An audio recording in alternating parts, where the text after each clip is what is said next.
Salutations! Welcome to Pod Mortem. I'm Reneé Hunter Vasquez, joined as always by my co-host, my husband, and my brother. Hi, I'm John Paul Vasquez. Hi, I'm Travis Hunter. This week, we're recording live from Sim's funeral home discussing the 1995 anthology horror film, Tales from the Hood. This film was directed by Rusty Cundieff and written by Cundieff and Darren Scott. Cundiff's desire to educate with social commentary married perfectly with Scott's goal to entertain. The result is a unique anthology that touches on real-world social issues while still maintaining its ability to bring the scares and the laughs. This film was requested to us by friends of the show, Nisa Hunter, Kristen Lofton, Miguel Myers ATX, John Ramos, William Barry, Pancake the Panda, Beth Bauer, Girl That's Scary, Blaine Hancock, and Monster Mailman. We want to thank each and every one of them for their support as well as this suggestion. So, what did you guys think about Tales from the Hood the first time you saw it? This was 95, right? Yes. I was 11. I remember watching this movie on VHS. I didn't watch it in the theaters. The DVD, I believe, didn't come out until 98. I love this movie. Uh-huh. I remember watching it, and I don't know, like, everything about it, I was like, this is real shit. You know what I mean? I was like, this is something everybody should be watching and talking about. And it's sad to say that it still holds to this day. Yeah. That's the thing. Yeah. And watching it brought up a lot of old feelings and newer feelings. But I real quick, I want to set the tone here. Okay. 95. The price of a new house was $113,000. Okay. All right. Rent was $550 a month. The cost of gas was $1.09 a gallon. Oh my God. I mean, it's a different time. So again, for this movie to come out then and have this commentary then, and it's still the relevant. Same shit to today or till today. Come on, man. Yeah. You know what I mean? But other than that, the movie's fantastic. I fucking love this movie. The music, the actors, everything about this movie for me is top notch.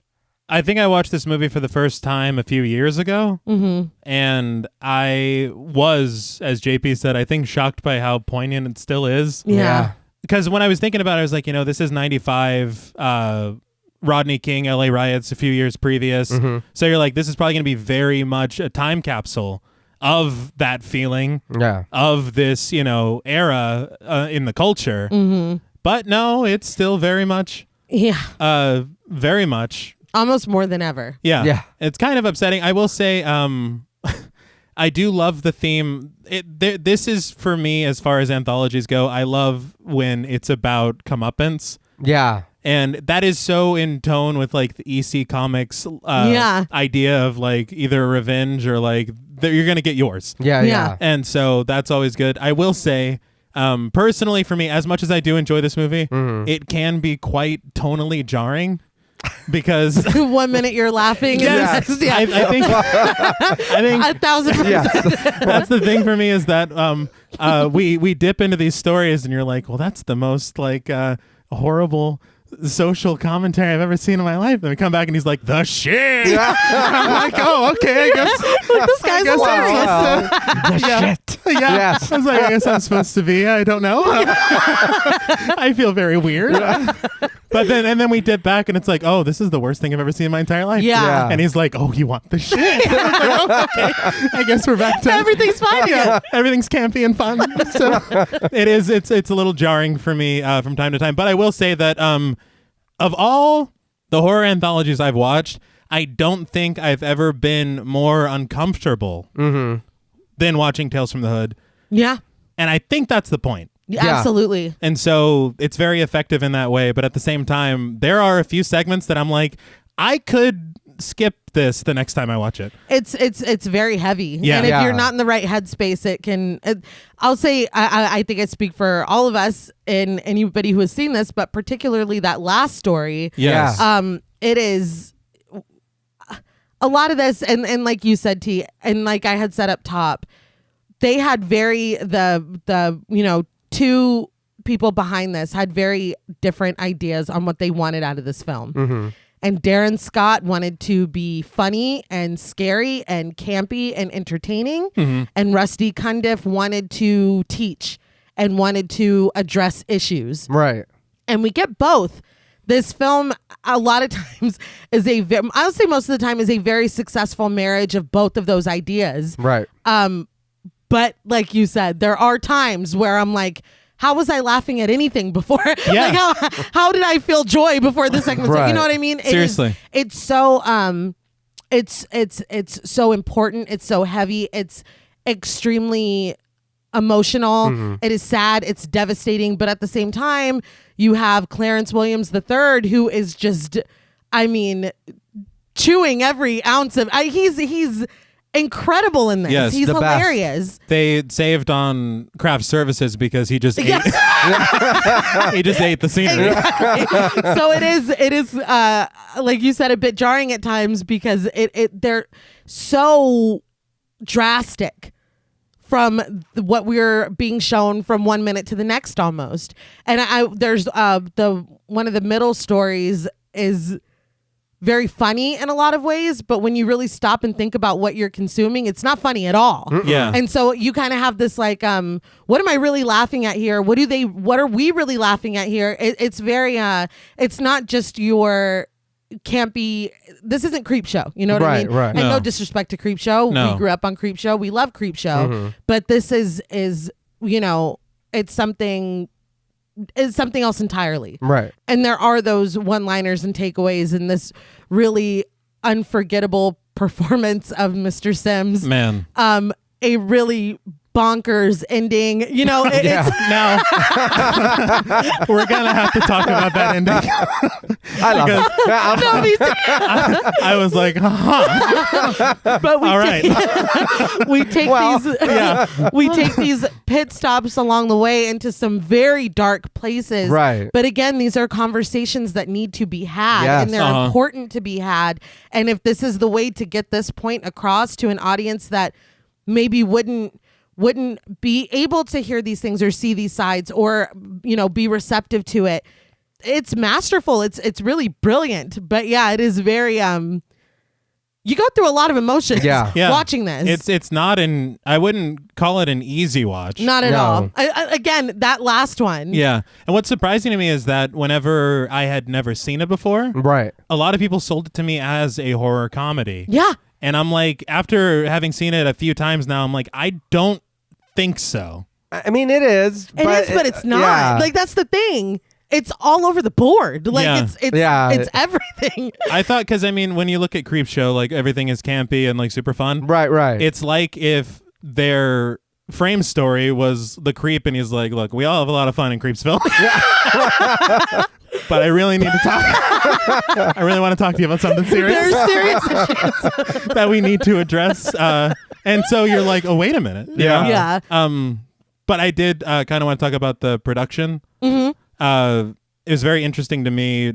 I read this transcript from an interview with, I believe it was Pod of Madness, and Rusty Cundieff also did a commentary track. Okay. But from those, they had talked about how, I guess, Rusty Cundieff had a one-act play. Oh, all right. And it was called the Black Horror Show, Blackanthropy. And what it is kind of, it's horror, but I think it was comic as well. And it's kind of the story of a conservative black man who becomes, he said a werewolf, but it's like a Black Panther that he becomes. And he becomes a Black Panther both physically and in political ideology. Oh. Okay. And so it's a very interesting thing that I would have loved to have seen. Yeah. But Darren Scott, I think, either co-wrote it with him or was a fan of it, and they decided to collaborate on this project together. Uh-huh. But this was his idea as far as horror is concerned, is not the ghosts, the demons, even though we'll get to some things later. We'll talk. But he's like, what scares me and what scares him is real stuff. Yeah. And this film is filled with real stuff. Yes. But he had also made a film called Fear of a Black Hat, and it was kind of a mockumentary. Yeah. And through this, okay, now Have you seen this? I have not seen Because this. I have. I have not seen a this. few times. Really? Yeah. It's the same guy. Yeah. Oh, all right. He had said that there's a character in the film. Mm-hmm. All right. Now, you might have to follow me a little bit because the character is a parody of Spike Lee and John Singleton. And the name of the character is Jike Spingleton. So I'm leaving. I'm going to make you watch that now. Until next time. no. Wait. Can you just say the name one more time? That is that is Jike Spingleton. But so the thing is that he had heard through all these circles that Spike Lee is pissed. I Yeah. bet. And so he's been waiting to get this call from Spike Lee to be like, what is this? Yeah. And so his phone rings and he goes, Rusty, it's Spike. Call me back. And he's like, oh, I'm fucked. But what it was is Spike Lee was a fan of the film. And so he's like, what do you want to do next? Oh, wow. And the answer, he's like, well, Jake, it was Tales from the Hood. All right. Hell yeah. And so that's how it came to be. That movie is so funny. I've dude. never seen it. Yeah. That's that's amazing. I want to watch it now. Just based on the name. From that. Like with that level of wit. I feel like I wrote that. Now, before we rehabilitate this film, we would like to issue a warning for spoilers. Podmortem is a very in-depth podcast, and in thoroughly discussing horror films, we have no choice but to spoil a thing or two. If you don't wish to be spoiled, please go watch the film, then come back and enjoy the show. If you've already seen the film or don't care about spoilers, then let's get the shit. Just very quickly, as we said at the top, this does delve into some very serious issues, domestic violence, police brutality, a lot of social issues. If that is not something you're ready to receive, protect your mental health. We'll see you next week. But the film opens with the title card, Tales from the Hood, in colorful letters accompanied by a musical sting. The beautiful and haunted vocalizations of a woman begins as we scan very closely over the components of something. When we pan out, we see that we've been looking at parts of a skeleton. It has sunglasses, a bandana, a gold tooth with 3 6s carved in it, and it's holding a gun pointed toward us. A lit and smoking joint hangs from the corner of the skeleton's mouth. So we all love skeletons in this house? Yeah. Absolutely. And the joint. I was going to say, Yeah. especially ones that smoke joints. Yeah. That skeleton was cool. Yeah. They said that this was a last-minute decision. Oh, wow. They ran through the budget, apparently, and they needed an opening, and they were like, well, Yeah. I guess we can do this. And it's effective, No, yeah. Yeah, it definitely works. and it fits, I guess, thematically with what we're about to see in these stories. Oh, yeah. I did want to talk about, because you see on the opening, it's 40 Acres and a Mule Filmworks. Mm-hmm. I remembered that from history class, and it's one of the most fucked up things ever. But it was after, I think it was 1865, they had this order where they were going to give emancipated black families 40 acres of land. I think it was the coast of Georgia. Mm-hmm. But they gave a lot of emancipated black families that land. And then Andrew Johnson comes into office and he rescinds the order. And so giving the land back to the Confederate owners previous. Of course. Mm-hmm. And it's like, holy shit. Yeah. Fuck that dude, right? Yeah. guys? Oh, yeah, absolutely. Most presidents. That's heavy though. Yeah. And so for Spike Lee to name his film company that Yeah. is pretty. Well, I mean, I think if we all know anything about him, we know that Jake don't play around at all. No, Jack means At all. business. Yeah. But we zoom in on the reflection in the skeleton sunglasses to see a car driving down the road, bumping The Grave by NGN. Suddenly, we are on the street now in the frame story, Welcome to My Mortuary. The car comes to a stop and 3 men get out, all armed with guns. They're Stack, played by Joe Torre, Ball, played by DeAndre Bonds, and Bulldog, played by Samuel Monroe Jr. They stand outside the Sims funeral home. Organ music plays loudly from inside, and the sign promises them to be professional and courteous. Inside the funeral home, with a white flower in his lapel, a man is absolutely tearing it up on the pipe organ. tearing Yes. it up. Yeah. I was like, God damn. Talk about people meaning business.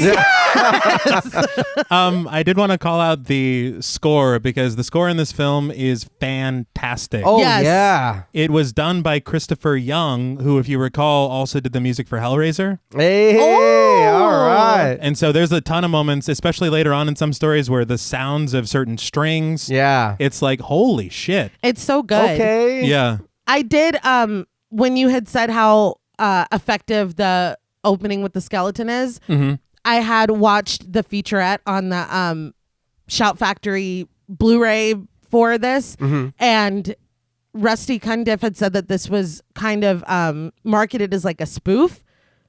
See, and that's kind of a problem because Yeah. I think that's how it trickled. Really? Yeah. That's how it And trickled so- down to me. Yeah. And so he said that when people finally saw it years later, they were like, oh, if I would have known, I would have seen this, when never it came took out. it as that. That's crazy. Yeah, that's how it was presented. That's how it was marketed. Hell no. But I feel like that would the skeleton at the beginning and everything, if that is what I went into this thinking that that's what it was, I'd be like, okay, and so I can see you really being blindsided by what's to come if that's Yeah. what you're sitting down and expecting. Mm-hmm. It's just, I mean, we've talked about it multiple times how marketing can kind of, really set the film at a disadvantage. It's unfair. And is. I don't know who would sit down and watch this and be like, oh, it's a spoof, it's a black take on no. No, Yeah. it's really not. Okay, But I mean, I think whenever you watch the first part of the Frame story, there is a campy tone. Yeah. yes. And so you could be lulled into that false sense of security, but that security is snatched Very, Yeah. very quickly. pretty quickly. And I got whiplash from it. Yeah. Back on the street, after taking a hit off of Ball's joint, Stack looks the funeral home up and down and decides that he's out. He says that he's not into dead people shit, and Ball agrees that the place does look evil. I want to be honest. It looks cool. We're robbing a cool place. That's just what it is. It's not. We're doing something wrong. Yeah. but But the don't talk place, about yeah, we're evil. Bulldog tells them both to just shut up and that this is business. He says that dead people aren't what they need to be worried about. So the sooner that they get the shit, the sooner they can get out of here. He angrily takes the joint and all of the argument is gone out of Ball and Stack. I've gone to a lot of places to pick up drugs. Never a funeral home.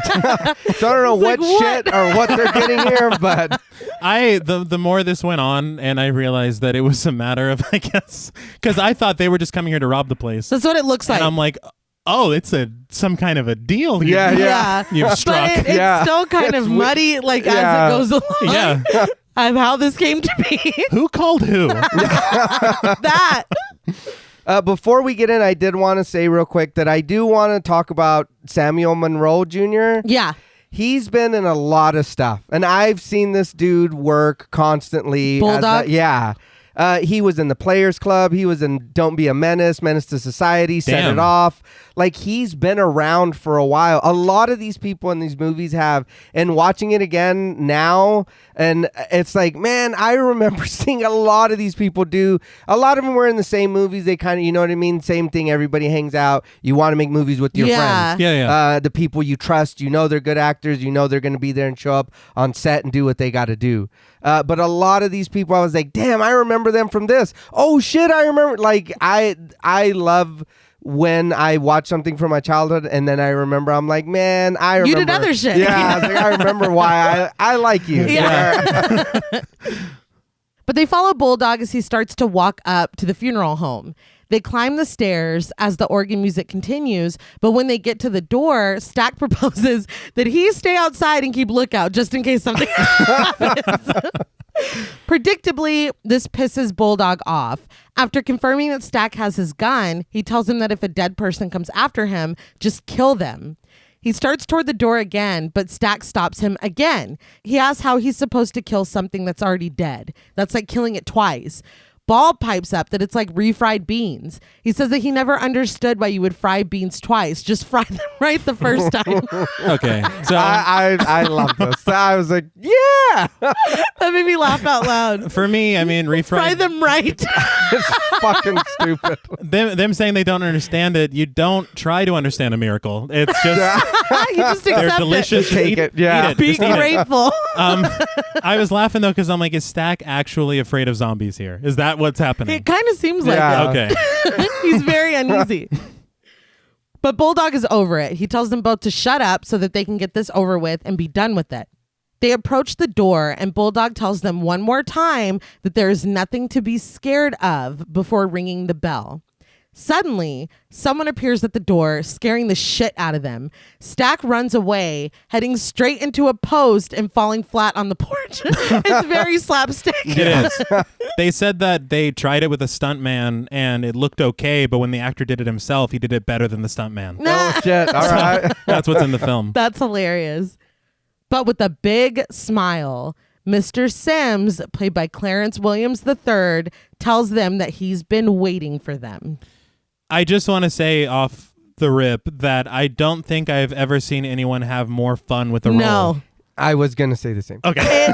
it is a treat to watch. Yes. I in that featurette Cundieff had said that that Mr. Sims was just going to kind of be like a creepy caretaker, and that when he was cast, it completely changed the character. I mean, he's everything. Like Yeah. he's fantastic in this. Just a character. While I was working on this script, I watched Hoodlum with John Paul, and he's in that Oh, being shit. a normal ass person. Oh, that's- and I was like, the range. Yeah. I watched a interview that DeAndre Bonds, it was a Holden Court podcast. Okay. It's about, I think it said it was like 7 months ago.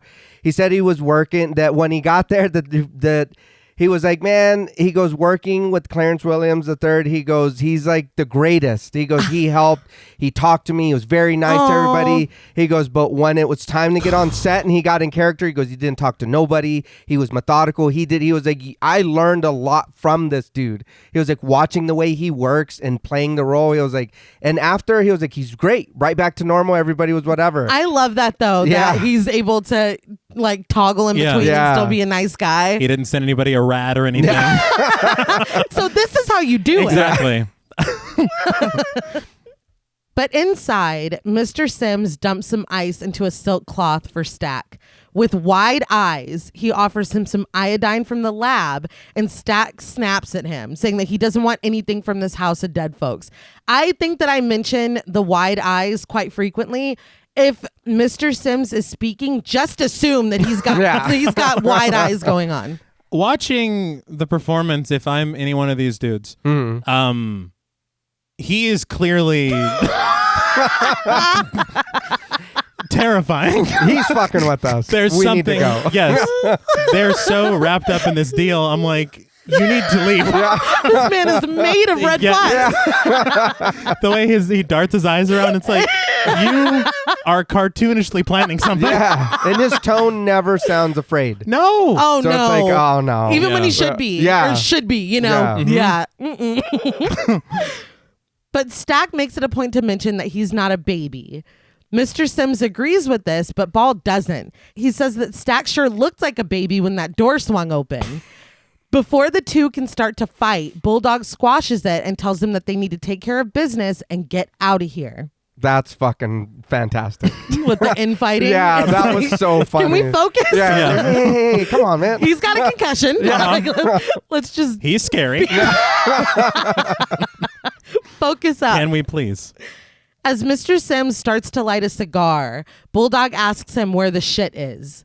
On commentary, Rusty Cundieff had said that paying attention to the sound design in this moment, Yeah. the sound of him puffing the cigar for the first time, Yeah. and the height of the flame on his lighter. He said, this is a clue. Huh. And I was like, oh, yeah. I need to go back and watch it. Now, the other things that are clues are everything else about Mr. Sims. But, I mean, those are clues, too. But this is another one. Yeah, two clues. His entire everything. Yes. And this cigar. But after feigning ignorance, Bulldog reminds him of the shit that he found. And Mr. Sims is like, oh, the drugs. He says he found a bunch of them in the alley. Bulldog asks where they are, and Mr. Sims finally lights a cigar and takes a long drag before asking, you got the money? Stack says that they do, but Bulldog interrupts to say that he'll get the money when they get the shit. The camera is tight on Mr. Sims's face as he laughs at the drugs being called the shit and repeats that he'll get the money when they get the drugs. He finally decides, okay, this is where I have in my notes, Mr. Sims is a character. It's fantastic. Yes. He's really great. He admits to the men that this is all new to him because he's not a drug dealer. He walks over to the closed casket in the front of the room and opens it to reveal a body inside. Clarence. He says that he's a mortician, so the only drugs he knows anything about have to do with the deceased. Ball asks what kind of drugs dead people need, and Mr. Sims says all kinds. They fill them full of embalming fluid to keep them from smelling and decomposing before the service. Ball asks what happened to the man in the casket, and Mr. Sims says that they say he went crazy. He muses, staring at nothing, that death comes in many strange packages. We gotta go. You can keep the shit. Yeah, really. how about that? We've changed our mind. I did laugh whenever Ball asked, he's like, what happened to him? Because in my head, I was like, could you explain in vivid detail, maybe about 4 times? But I'm thinking, like, this is a very good conceit for an anthology film. It's Yeah. genius. It's very good. And I if I recall, because I only saw the film once and I didn't necessarily care for it completely, isn't the Mortuary Collection... I'll tell you what, and I didn't dislike the Mortuary Collection, but I only remember one thing about it. That's, and I'm sure you remember, you know what I'm talking about. Of course I do. It might have been the same thing though. I can't remember. That we have requests for that too. We should do that. We one should cover day. it. Yeah. I was just thinking of films that owe things to other films. Yeah. Yeah. And I can't remember if this is one of them, but I just wanted to say it. Just in case. Yeah, because if they're the first to do something like this, Yeah. Yeah. it's very cool. This, I know he says it a lot, but this was also another staple as something we said growing up. The shit. Or knee deep in the shit. Yes. Like a lot of that goes on in this movie, I will be honest. We said a lot of this stuff. My friends, my brother, like we all grew up in bad neighborhoods, whatever, you know what I mean? So we understood, but it was like, you know what I mean? You got to find humor in what's going on. Of course. You know what I mean? But it's like, oh, what are we going to do? We'll go get in some shit. It's like, oh, what? It's like, okay. Like bet. Yeah. It's like, how much shit? Like knee deep? And Yeah. it's like, oh, See, bet. But I think the thing is, the difference for me is that's you saying it with your friends. Yeah. If I'm in this situation and Mr. Sims is like, oh, you're going to be knee deep in this shit, I'm done. leaving. Never Yeah. mind. Yeah. What do you mean? You can Yeah, keep it. like, nah. Yeah. It's okay. Stack tells Mr. Sims that he doesn't need to hear any of this, and Bulldog agrees, saying that they just want the shit. Mr. Sims says they'll get the shit. They'll be knee deep in the shit, as you said. He brightens and says that he's got it hidden. It was so much that he couldn't even lift it by himself. He says that he'll tell them about Clarence on the way unless they're scared. Wait, it's so much that you couldn't lift it by yourself? Who helped you? Yes. Yeah. And we never learned. Was it Clarence? Oh, shit. I don't know. I mean, Wow.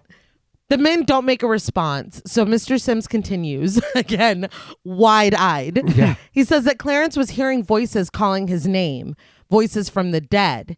We pan down to the corpse of Clarence as Mr. Sims repeats his name again and again with mounting intensity. Finally, Officer Clarence Smith, played by Anthony Griffith, opens his eyes. So I did want to say, first of all, the idea of him saying his own name creepily. Yeah. Yeah. It's pretty cool. They said on commentary the shot going from Mr. Sims to Clarence. Yeah. The way the camera dips and almost like comes down fully. Uh-huh. They said they had to get a special apparatus for the camera to allow them to do that. Mm-hmm. And it was because Rusty Cundieff did a very, very detailed shot list for the cinematographer. And that was always in his plan, was to dip directly from and to do that. Yeah. But in doing that, I was like, well, who was the cinematographer on Tales from the Hood? Mm-hmm. I found out something that is unbelievable. All right. The cinematographer for Tales from the Hood was Anthony Richmond, and his body of work should make him a household name, Yeah. but I had not heard his name until now.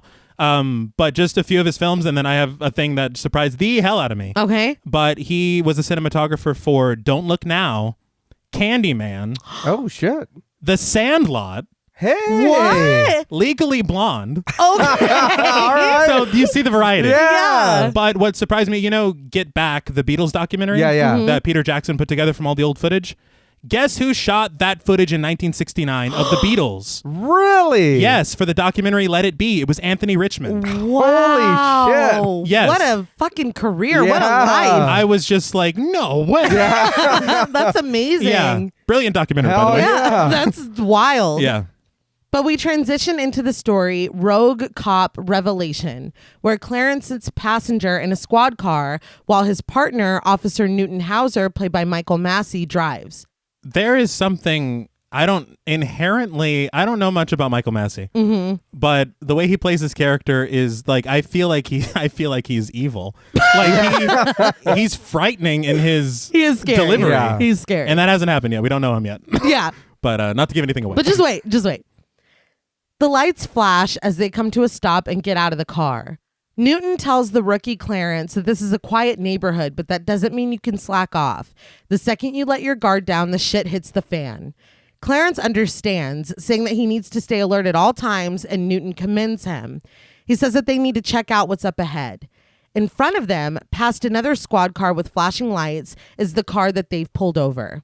Martin Ezekiel Morehouse, played by Tom Wright, is being searched by Officer Strom Richmond, played by Wings Hauser. Officer Billy Crumfield, played by Dwayne Whitaker, stands behind them. Pulp Fiction. Yes. I feel like in this, like you were saying, John Paul, as all of these actors are introduced in the other segments, I'm like, oh, I know you from that. I know you from that. Yeah. It's wild. But, and Tom Wright, of course, was on Seinfeld. Yes, and he was on something else that I'll reference later because it coincides. Okay.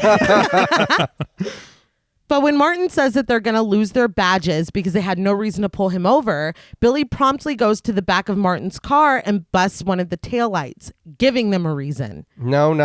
Yeah. No, not at all. Fuck you. Yeah.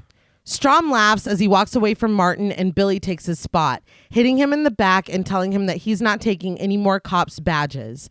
Martin says that if they keep selling drugs in his community, they can bet on him continuing to take them down. Billy says that they'll see about that and hits him hard. Clarence comes over asking what's going on, but Billy calls him a rookie and tells him to go away. He gives him the task of running Martin's plates to see if the car is stolen, and after hesitating for a moment, Clarence does. He returns to the squad car and runs the plates on the computer.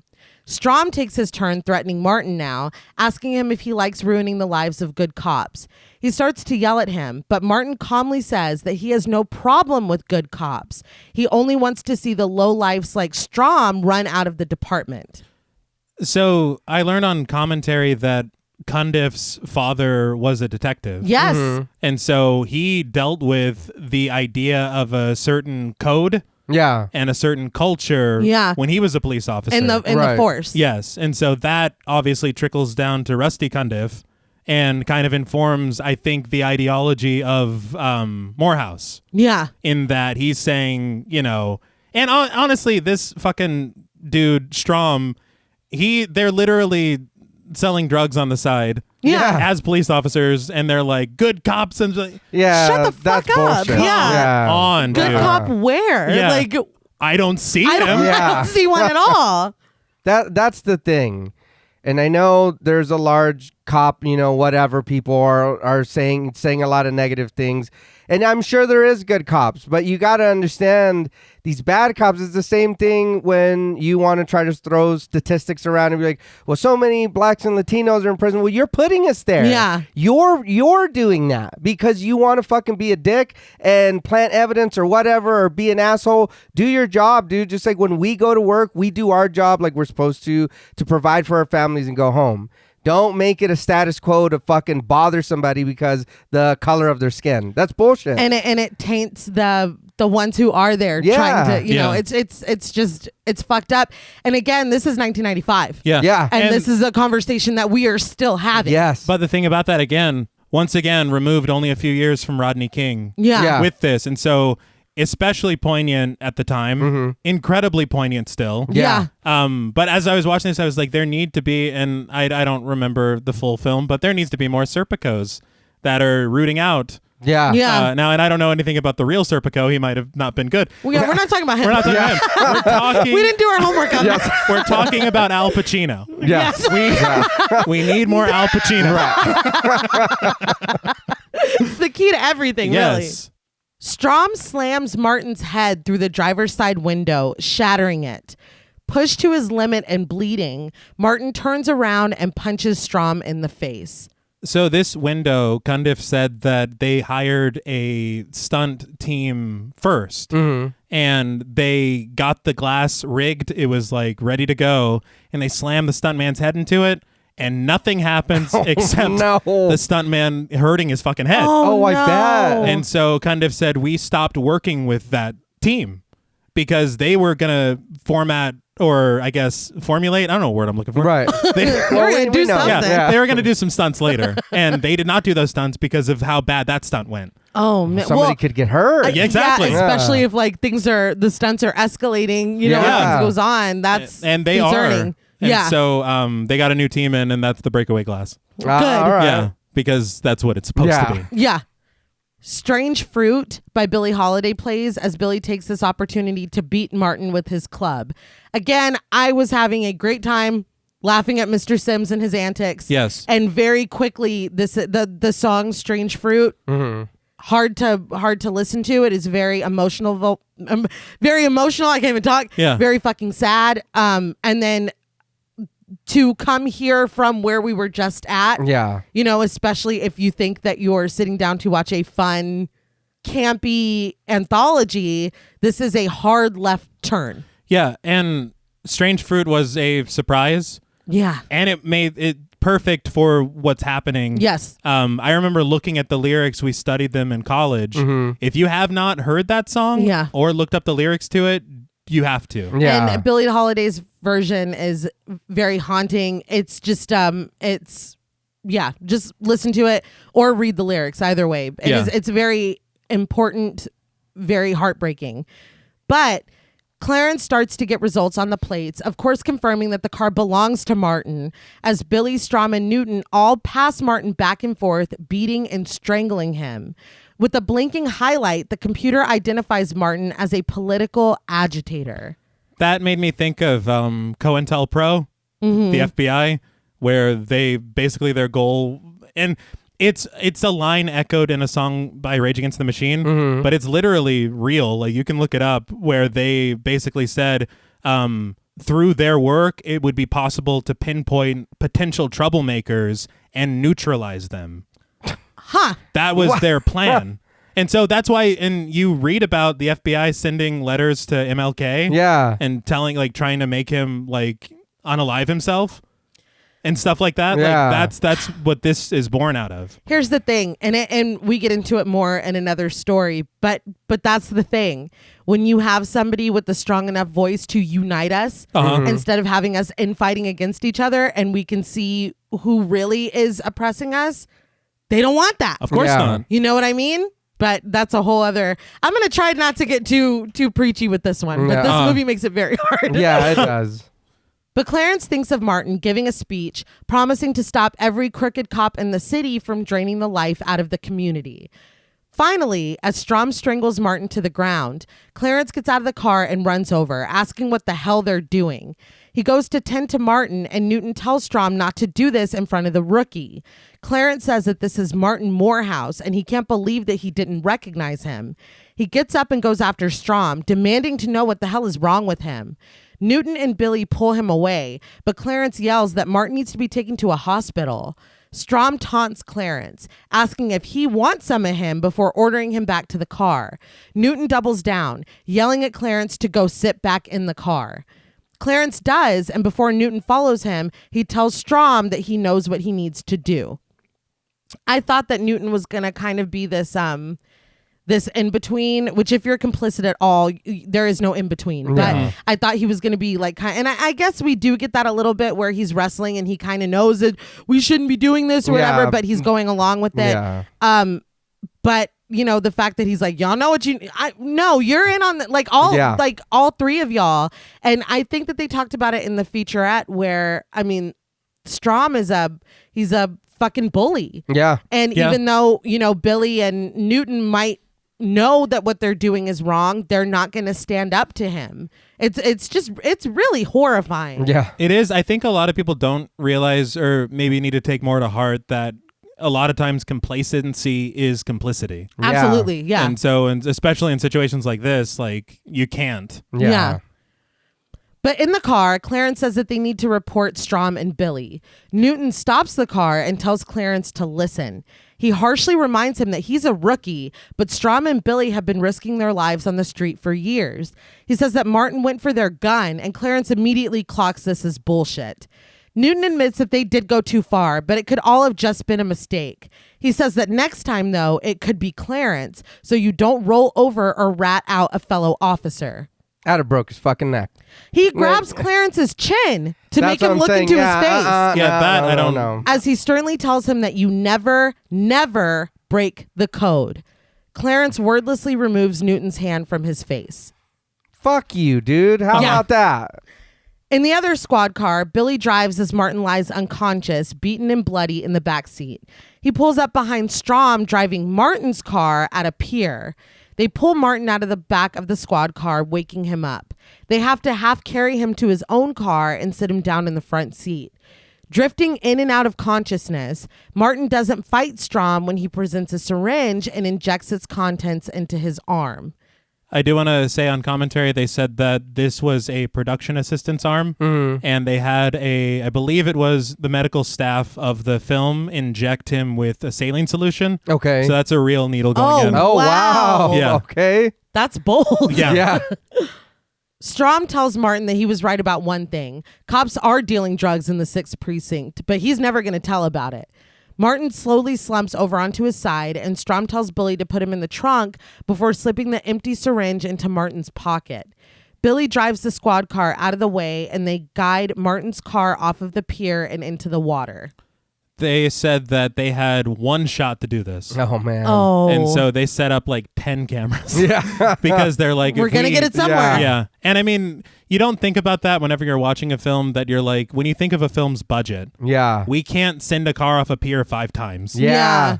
So they had to do it right and do it. And it looks great. Yeah. I will say their plan, didn't they say to throw him in the trunk? What the fuck? What is your plan? It looks like they had wanted it to make it look like he had maybe OD'd and then or lost control of his car while he was high or something, but he wouldn't be in the trunk. No. Like, you guys are bad at even framing this. Yes. And the popping of the syringe into his shirt pocket. Yeah. That's like, and that goes there. That's overkill. Absurd. Yeah, it's too much. They're horrible. Yeah, you're already telling him to throw the drugs in the trunk. You don't need to put him in there too. Yeah, I'm very. It's like that's where he'd keep the drugs, and he'd be over here. Why would you put him in there too? I'm confused. He's driving the fucking car. How did he drive off the pier? They didn't think. Make it make sense. At Clarence's house, he's woken, crying, and drenched in sweat by the sound of Martin screaming his name before saying, "Bring them to me." Next to a bottle of gin on Martin's nightstand is the headline that Martin was found dead and is now being suspected of the drug dealings. Strange Fruit plays again as Clarence takes a drink from the bottle of gin before throwing it into his mirror, shattering it. One thing I did want to talk about, because I actually forgot to mention it when you introduced Martin Morehouse, but obviously Martin is Martin Luther King as a reference. Now, I didn't hear any of this from Rusty Cundieff. This is my own interpretation. Yeah. But Martin Luther King graduated from Morehouse College in the 1940s, I think. Yeah. Okay. So Martin Morehouse. Oh, that all works. right. And Jike. Spingleton. You were waiting for the last one. Yeah. I think Martin Morehouse is more effective. Yes. I prefer a reference to an HBCU instead of I'll never get over it, ever. Yeah, no, that's a lot. that literally is something that me and Nay would have done. And we would have. In our House of Wax ripoff. I feel like we wrote that. Yes, it was founded by Alfred Castle. Yes. It's a fan fiction. Nobody's going to crack this code. Maris Melton, right? Yes. Of course. We cut to Clarence walking down the street, drinking a bottle of alcohol concealed by a brown paper bag. When he approaches a beautiful mural of Martin Morehouse, he hears the words again, "Bring them to me." Suddenly, he sees Martin, crucified against a cross, calling him by name and telling him again to bring them to him. Clarence says that he will. Time to get on that ass. Yes. He has his mission. Yeah. I did love, there's this shot of Clarence spinning. Yeah. And what they did is they put him on a turnstile and we'll say they spin him left and the camera around him goes right. Yeah. And so it's just this disorienting It is, yeah. thing. It looks good. It does. And it shows you where he's at. Yeah. Yeah. I will say the mural, they made Martin look very angry. And I'd be upset. Yeah. Well, I've thought of it more as like like what he's saying, like we can't just lay down and let this happen to us. So more like empowering. Yeah. All right. Okay. It was the okay. eyebrows. I just thought it was. They were mad eyebrows. They were mad but he eyebrows. deserves to be fucking mad. Yeah. He does. But a squad car pulls up to a cemetery where Clarence sits on a grave drinking. It parks and out steps Newton, Strom, and Billy. Clarence greets them, saying that for a minute he didn't think that they would show. Billy laughs, saying that Clarence looks like fly-covered shit. Thank you very much. It was, okay, so he says it to his partner, and then he says it to Clarence. It's like he was making sure it was a good Yeah. joke or something. It He's was like, very "That's a good weird. burn, Yeah. I was right?" like, I should say it, right? I did want to point out Anthony Griffith, because he gives an excellent performance Yeah. in this segment. Cundieff said on commentary, he didn't know this, but Anthony Griffith was a stand-up. Really? Yeah. He had been on the Tonight Show with Johnny Carson like What? a few times. Really? Yeah, and so he had said, and again, it goes into another comedian that we're going to see later, that comedians really dig deep. We talk Yeah. about that a lot, though. Yes. Like we were talking about Bryan Cranston and Bob Odenkirk. Yes. Where you wouldn't expect it. They like this depth that you don't get when they're doing comedy, but you have them do serious shit, and it's like, whoa, Yeah, it's there. it's impressive. Not every comedian, No, that's true. because we do have the Jerry Seinfeld, Yeah. that even struggle with the funny stuff. Well, quite often. But I mean, it's impressive, and the comedian you're talking about later. Yes. Floored me. And that feeds into our thing that we've had a running thing of with false sense of security Yeah. Yeah. in casting. Yeah. We've been talking about that a lot. Yeah. Newton tries another approach, not the fly covered shit route, but he says that he hasn't seen Clarence in a while and he misses him. Clarence reminds him that he has his number. He could have reached out and touched him. He says that Strom could have told him how to do that. Strom laughs as he steps over to Clarence and pulls him off the grave. He asks him what he called them out here for, and Clarence says, to celebrate. Strom throws him onto the hood of the squad car and asks him again, so Clarence tells him again, to celebrate. He stands on the hood of the car and asks if they remember their anniversary. 1 year ago today, he fell for his bullshit and really thought that Strom would take Martin to a hospital. I was like, a year? Yeah. Yeah. That was surprising to me. Strom tells him to shut up. He says that they tried to take Martin, but he didn't want to go. That is the worst lie Yeah. Yeah. in the history of lies. I do want to say there is like a long kind of a crane shot that follows from the car to Clarence standing up. That is quite nice. Yeah. And there's a lot of interesting camera movements in this film that I don't ever hear talked about really. Yeah. But it's good. Yeah. Clarence yells at him to cut the shit, but Strom yells at him to shut the fuck up. Clarence tells him to save his story because it never made any sense. Newton says that if they go down, he goes down too. But Clarence says that they just killed a good man and ruined his name. He should have turned them in instead of just quitting the force. In response to this, Strom and Billy just call him a pussy. Look, first of all, never like that as an insult, period. It's not an insult. It's not an insult. Yeah. We can all agree. But to say that, or any whatever they're meaning to him, because he didn't want to be complicit in a cold-blooded murder. They're like, Yeah. nah. That's my weakness. Boo! Yeah. Yeah. That's where I have to put that on my job applications. Yeah. Under weaknesses, I put I don't want to be complicit in To cold-blooded cold-blooded murder. I also feel like that's if that's your only answer to something is to insult somebody, You've lost. Yeah, I don't think. Yeah. Name calling. Yeah, that's it. That's Yeah, all you got. you're done. Dumb. Wow. That's it. I win. Yeah, I got you. Yeah. So long. Yeah. Clarence jumps off the hood and says that he figured the least they could do is pay their respects. Or he asks if they're too much of a pussy to visit him. Newton asks if he's really asking them to go out to Martin's grave with him, and Clarence says yes. Newton asks if they go do this, will that be the end of it? Will Clarence finally be satisfied? Clarence assures him that he will be totally satisfied. Newton says that in that case, there's no problem. He gets Strom and Billy to agree, and Clarence leads the way to Martin's grave. Billy asks what they're doing, and Newton says that Clarence is not going to be making it back. So there are two things here. First of all, Newton being so open with that when he Oh, yeah. but when he says Clarence won't be making it, it's like, yeah, we gathered. We figured. we know what your plan is. But first of all, that line about Billy asking what they're doing here, that was added in post because test audiences were like, why are they following him? It's like, why are they following him? Really? Yeah. So they had to put that in so audiences wouldn't be like, I don't understand. Were the audiences asleep? Mostly. But the other thing that got me was Billy, he goes, how are we supposed to visit a dead guy? You're in a cemetery. Yeah. Oh, my. How are you a cop, dude? How are you anything? How are you a human? But they approach Martin's grave, and Clarence tosses his bottle aside. He speaks to Martin, saying that he brought them and if he's happy. The officers mock him, but Clarence says that his orders were to get them out here, and he's good at following orders. Damn. Mm-hmm. Suddenly, lightning flashes and thunder cracks, but Newton's like, it's just an electrical storm. Yeah. Like, he can't do that. Everything's pizza. Don't. It's just a terrifyingly timed electrical storm. Just the worst timing we can imagine. Even that, I'd be like, no. Yeah. Something's wrong. I'm sorry. Yeah. It feels like a nightmare, but don't worry. We'll be going home to our wives tonight. Just an electrical storm. Strom asks if that's it and if they're supposed to be scared to death, but he says that Clarence is just pissing him off. He volunteers to go first. He pushes Clarence away from Martin's headstone and stands before it himself. He laughs, saying that he's going to piss on Martin's grave. He unzips his pants and lets loose, soaking the front of the headstone.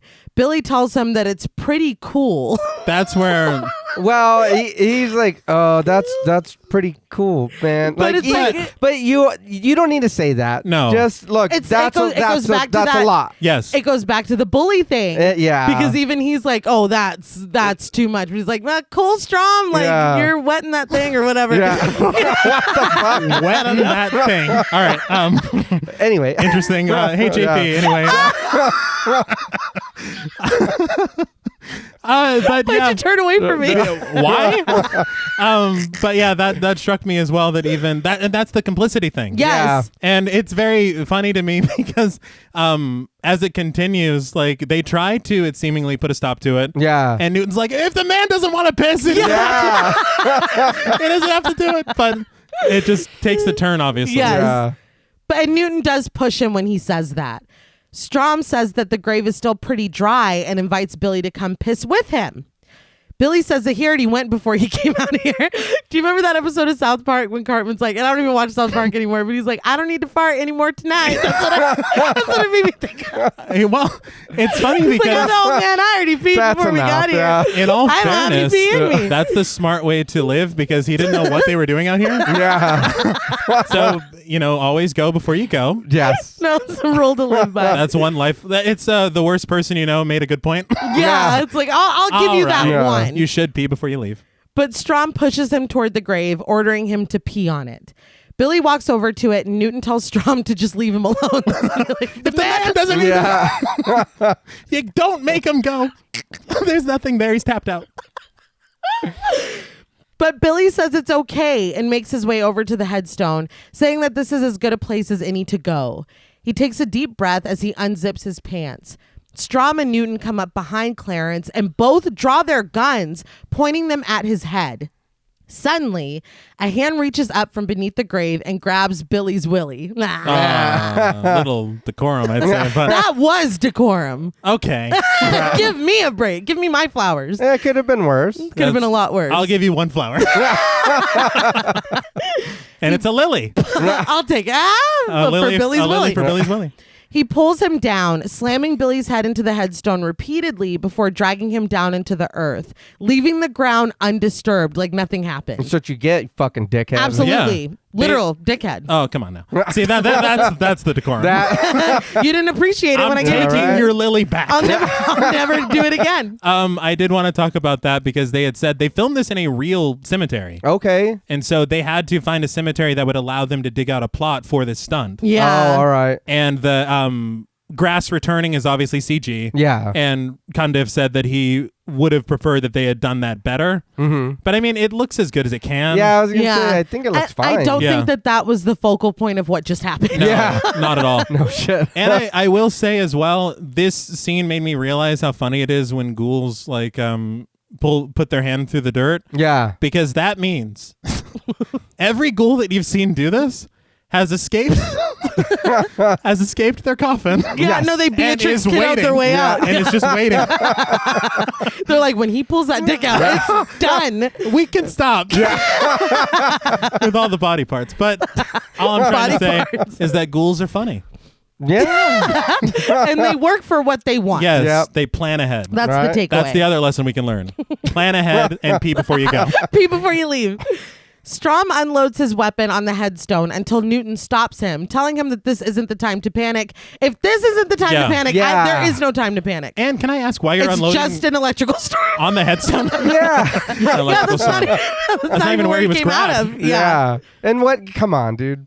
What is that really going to do? Literally Literally. nothing. Yeah. Strom asks when is the time to panic, and suddenly dirt flies up from the ground. The grave is fully opened, and when the dust clears, Billy is in the casket, propped up on the ground. Behind him, with a partially rotted face and white eyes, stands Martin Ezekiel Morehouse. Good for him. Yes. Yeah. I did see they were talking about in the featurette that they had it was a gunshot that was supposed to be in Billy's chest, like a hole in his chest. And that when all the dirt flew everywhere, it got on the wound. And so it didn't look as obvious or as good as they wanted it. So they were disappointed. But I mean, I feel like a lot is happening right now visually. Yeah. Yeah. So it's okay. You said he was holding his beating heart, correct? Oh, yeah. I didn't. He's holding his heart. Yeah. I think that's more important. Yeah. I guess that's the hole in the chest. Oh, yeah. Yeah. But again, we're Surgical. more looking at the heart. Yes. Yes. Yeah. The heart of the matter. Yeah. There you go. And it does. I know we've said it, and you said how jarring it is. How the feeling of it goes. Yeah. But I will say, even watching this when I was younger, and I knew the commentary, or whatever. But seeing this dude used to creep the shit out of me. Oh, yeah. I was like, "Fuck, you're scary, dude." Yeah. Like, that's Let me crazy. tell you who did the makeup and effects for this segment, because they tried to get a different studio to do it for each one. Oh, okay. K&B. Oh, shit. Nice. Yeah. All right. I was like, my jaw dropped. Yeah. That's it looks great. Yeah. It is a bummer to hear that a little bit because they had talked on commentary of a lot of things they had to cut from this segment. Ah. I guess some things were too gory for the MPAA. Okay. Damn it. That I'd like to sucks. see that. I was Yeah. gonna say I Yeah. would love to get like an extended or director's cut or whatever. Probably not gonna happen at this Yeah, point. well, But we'll see. yeah. Like I have any pull. Right. Let me make a few phone calls. Hey, Right. hey, Rusty. Yeah. No. Hey, Right. Jake Spingleton. Yeah. I heard you have the masters. That's our contact. Yes. I say masters like it's music. But Newton empties his gun, firing at Martin, but Martin continues to stand above Billy's body, growling. Strom and Newton run back to the squad car, but despite Newton's best efforts, the car won't start. Martin runs up to the window, banging against it, but the car finally starts and they take off. Oh, don't leave now. We're I mean- the Oh, same yeah. energy I you thought we had were a having minute a pee ago. party or whatever. Yeah. No, come back. Yeah. Party. Come back. Get those willies out. Oh, none of that. Right? We're going to rock out with the cock out, man. Oh, Yeah. this is just That's what y'all wanted. getting to be a lot. Did you say the part where they're running to their car and they're like, now's a good time Yeah. to panic? Yeah. That's very campy. That's great. And that, again, that fits more in tone with what I was What you're expecting. expecting. Right. Yeah. But that was fun. Yeah. I liked that. But with their lights and sirens on, they fly down the street. Strom looks back and sees Martin walking casually on the street toward them. Newton asks how far behind he is, and when Strom turns back around, Martin is laying on the back of the car against the back window. He growls at them. Newton swerves the car wildly, trying to throw Martin off, and finally he does. But when Martin lands on the street, he opens his eyes. Oh, I thought you were going to say he's going to get up all Terminator and run after him. I thought Or Homer Simpson. Yes, our Homer, yeah. I thought that he was going to say, thanks for the ride, lady. All right. Because Tom Wright played the hitchhiker. Oh, shit. Okay, all right. Yeah. Where's the Hell sign? yeah. I don't know. It's like twice they've ghouled you, and then now you're clinging to You vehicles know again. what? He's damn good at it. Yeah. He's damn good at Oh, it. yeah. And you want to know something bonkers is you can hear us talk about that on episode 2.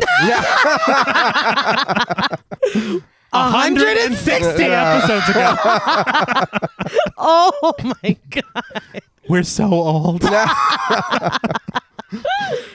Strom grabs the radio, but Newton stops him. He yells at him, asking what exactly he plans to tell them. That a citizen they murdered came back and is trying to kill them. He tells Newton to use his head for once. He glances behind them and says that Martin is gone anyway. Come on, dude. Yeah. You really believe that? When he turns back in front of them, Martin stands, staring at them. Newton screams, swerving all over the road and finally hitting a parked car, coming to a stop in the middle of the street. Strom asks where Martin is, and Newton says that he doesn't know. But suddenly, Martin's hands punch through the top of the car and grab Strom. He pulls him up, and Strom's body shakes. When he is dropped back down, he's headless. Newton jumps out of the car and Martin stands on top of it, smiling as he holds out Strom's head. This is what I did here on that featurette. Part of it did get cut. Right. Strom's death was going to be way more gruesome, and they had to change it, and they had to get Robert Kurtzman to make that head extremely quickly. Yeah. Because they changed basically what was going to happen to Strom. This, to me, was an interesting choice. Mm-hmm. Because what I thought was going to happen was they were going to kill the two side cops.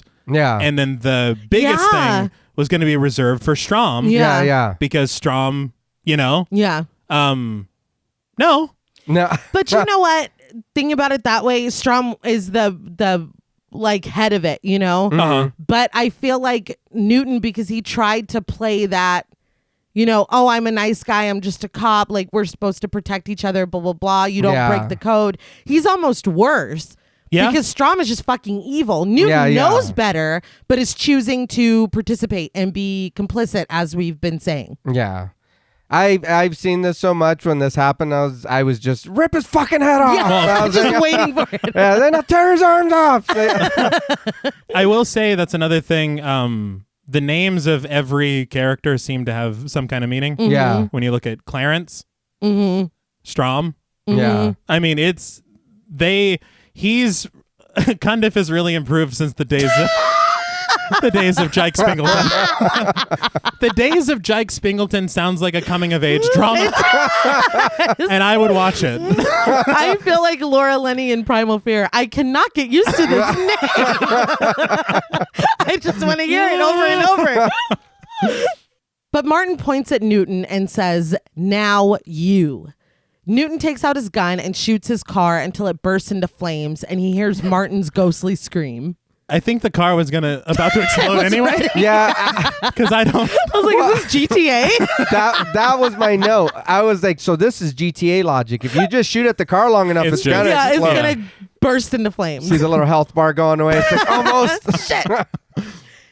Newton runs down the street, but freezes when he comes to Martin's mural. He backs away from it, telling the painted Martin that he's dead. He stumbles into an alley of unhoused people, asking if they see Martin and admitting that he killed him. He laughs hysterically, but the people push him away and ignore him. Finally, he turns to see that Martin is standing right behind him. Martin smiles and lifts Newton up. He holds him above his head and laughs. When he brings Newton back down, Newton grabs his shirt and tears his chest away, revealing a cavity beneath, glowing green with bubbling liquid inside. Okay, so my thing is that's just a beaker of embalming fluid. Yeah. I don't think that's how that goes. No. Rusty Cundieff said that it was meant to be a crack pipe. Yeah, that's what I Oh. figured. But he was like, but. Yeah. I mean, I guess. Okay. Yeah. I was like, Mr. Sims, You just shove it in there. yeah, you got to do better than that. That's not how that it doesn't go there. Martin growls and Newton runs away past a pile of syringes. Martin telepathically raises the syringes and stabs them through Newton's back. Newton stumbles and falls against a cross on a mural. Martin continues to work the syringes with his mind, using them to crucify Newton to the cross, stabbing him through his wrists, hands, and chest before finally driving one down his throat. Newton screams, decomposes, and melts before our eyes before being resurrected as a mural of himself, a bleeding and screaming officer crucified with syringes. Martin welcomes him to his world. So, just a couple things. Mhm. One, I want to really commend the effects work in that. Yeah. Because the gradual decomposition of his face, it's very gradual. And it looks like it starts with his face. Yeah. Like it's pretty well done. One minor complaint. Yes. I understand what he's saying, that he is a memory now. He's memorialized, and now the officer is the same fate. But it would have been more effective to me if somebody had said, "Welcome to my world" to Martin earlier. Oh, yeah. So All it's like, right. Because he says it like it's a callback, and Yeah, everybody's like, "I don't." okay, yeah. I don't get it. I never said that to That's you. fair. Clarence comes to him and asks if he's satisfied. Martin grabs Clarence by his throat and asks him where he was when he needed him. He drops Clarence to the ground, and suddenly, Clarence is wrapped in a straitjacket in a padded cell. He mutters that he's sorry and pleads with Martin not to hurt him. Two orderlies look at Clarence through a small window in the door. Cell Orderly 1, played by Don Dow, asks Clarence's story. Cell Orderly 2, played by Moon Jones, says that Clarence is a cop killer. He killed 3 in one night, and the real trip is he used to be a cop himself. The first orderly says that you just never know. They walk away from the cell, leaving Martin muttering and alone.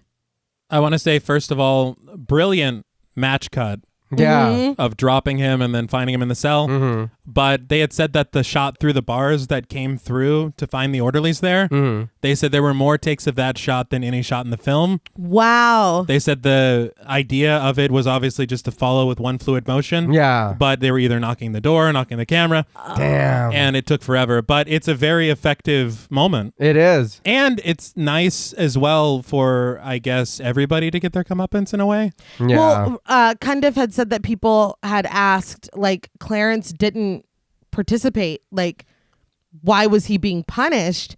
And Cundieff said that when you decide to do what's right is important because there are consequences to when you choose to do that. Yeah. And it's like, Not wrong. yeah, Yeah. not wrong at all. Where's the lie? Yeah. So did this really happen or did he do it? Because the orderlies are like he murdered 3 cops in one night. In my mind, it really happened. See, that's and what I it think. shook out that it looks like Clarence did it because who's going to believe that Good, because that's what I thought. a dead man came from his, Well, let's look at the mural. If there's a cop on there, then Yeah, I then think he's Yeah, that's a fair point. we might have a new There's defense. evidence right there. Back at the funeral home, as Mr. Sims leads the men down a hallway, he comments again that Clarence went insane. Ball agrees, but Bulldog says that the officers just got what they had coming. Stack is in disbelief that the story was even real, but stopping in front of a curtain, Mr. Sims tells them that reality is just a matter of perception.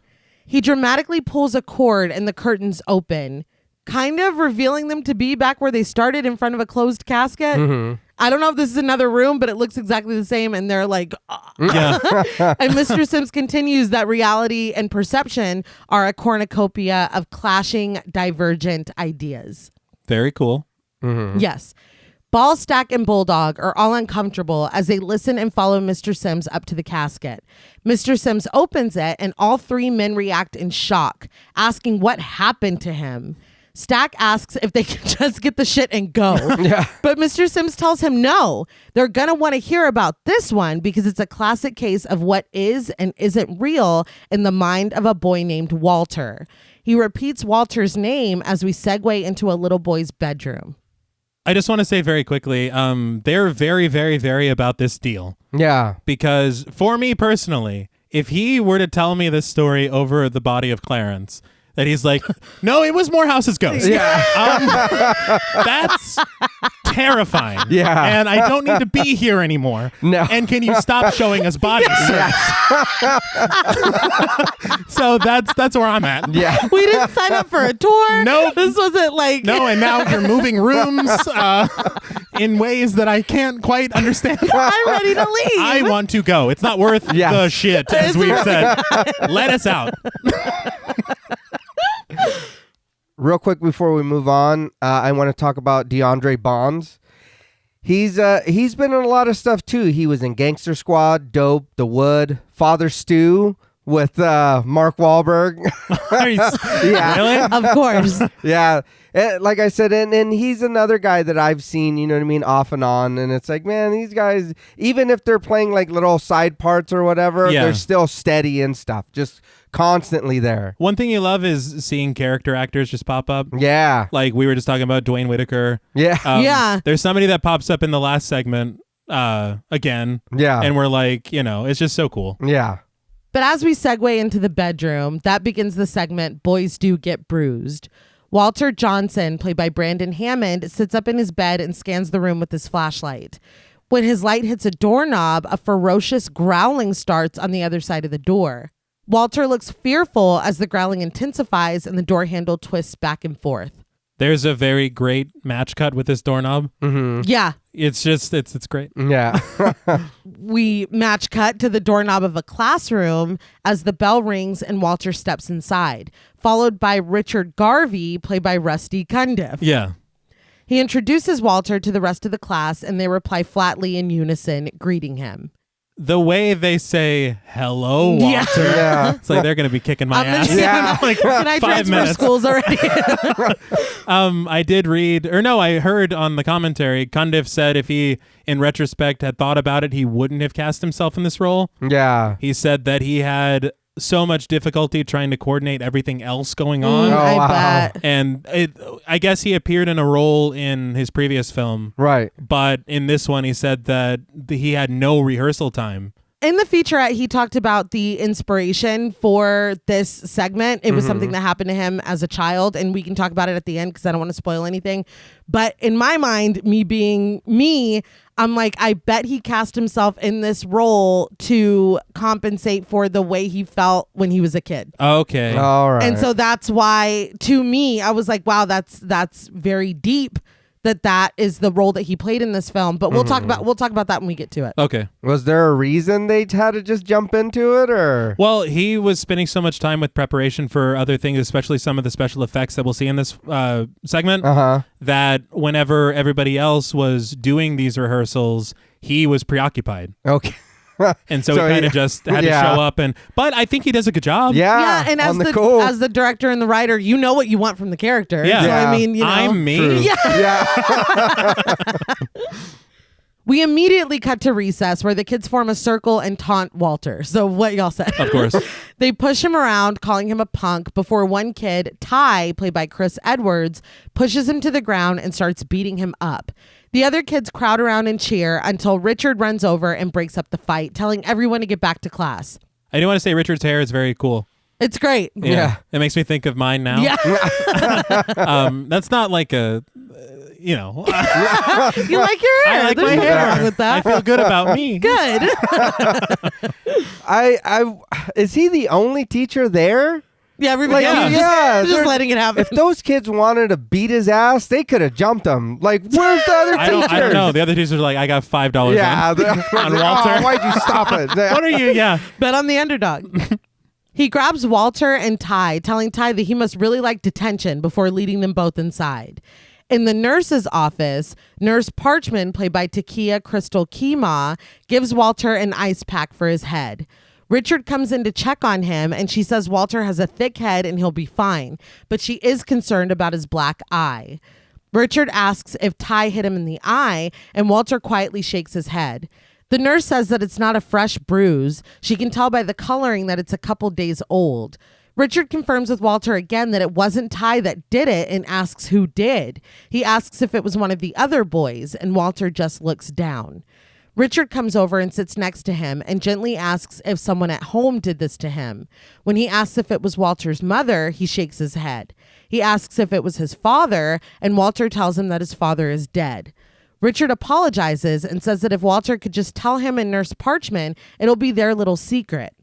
Walter says it was the monster that came after his dad died.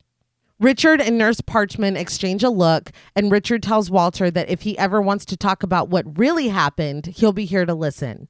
Walter gets up to leave, but before he walks out the door, he tells Richard that he said no one would believe him. He leaves without another word. Well, I'm sure. I mean, they're like, well, he's A this kid. is a he's a Yeah. kid. This is a way to cope with what's going on, or like a reason. you Yeah. know? And honestly, being a horror anthology, this is a very interesting setup Yeah. Yes. because you assume it's a monster, Yeah. like a fairy Well, tale monster. And what Yeah, did we yeah. see at the top of this segment? A monster. Yeah. Trying to get into his room. Exactly. But that night, we approach Walter's house and hear the sound of growling again. He sits up in his bed, armed with his flashlight and crying as the growling continues. So once again, everything is shot like a nightmare. Yeah. And you realize, and there's something that they talk about later as far as wanting to further get inside the head and mind of Walter. Right. They wanted to shoot this entire segment in POV. Oh, wow. all right. And so we do get some shots later that are shot from that perspective, but doing it this way, everything feels larger Yeah. inside the mind of a child. Yeah. And they said that the actor, the child actor, when you see him crying, those are real tears. Oh. They said that they asked him, they were like, can you cry on cue or do you want us to? He goes, oh, no, I can do it. Watch. And just does it. And Holy shit. And he he's does so it. Yeah. cute. It's very sad. It's hard. This Yeah. segment is a lot. Yeah. Yes. But the door thumps against the toy chest that barricades it. The fact that a toy chest is barricading the door already is devastating. But the doorknob continues to twist, and Walter watches fearfully as the door is hit hard enough for the toys in his room to shake. He whispers, "Mommy," as the door opens wider and wider, little by little with each thud. Finally, the door swings open and a monstrous and clawed hand reaches inside. The growling gets louder, and Walter sobs as he closes his eyes and lays down in bed. Oh, so no, there's a real monster. It's a monster. See, It's a exactly. monster. Yeah. Yes. In class, all of the students turn in papers at Richard's desk. As Walter sets his paper down, Richard stops him, noticing fresh bruises on his wrist. Walter merely tells him he's back. In the nurse's office, Nurse Parchman wraps Walter's wrist. That night, from the outside of Walter's house, we hear the monster growling and Walter sobbing inside. Over this, we see his drawing of the monster in his house, green with huge red glowing eyes and a huge mouth with sharp teeth.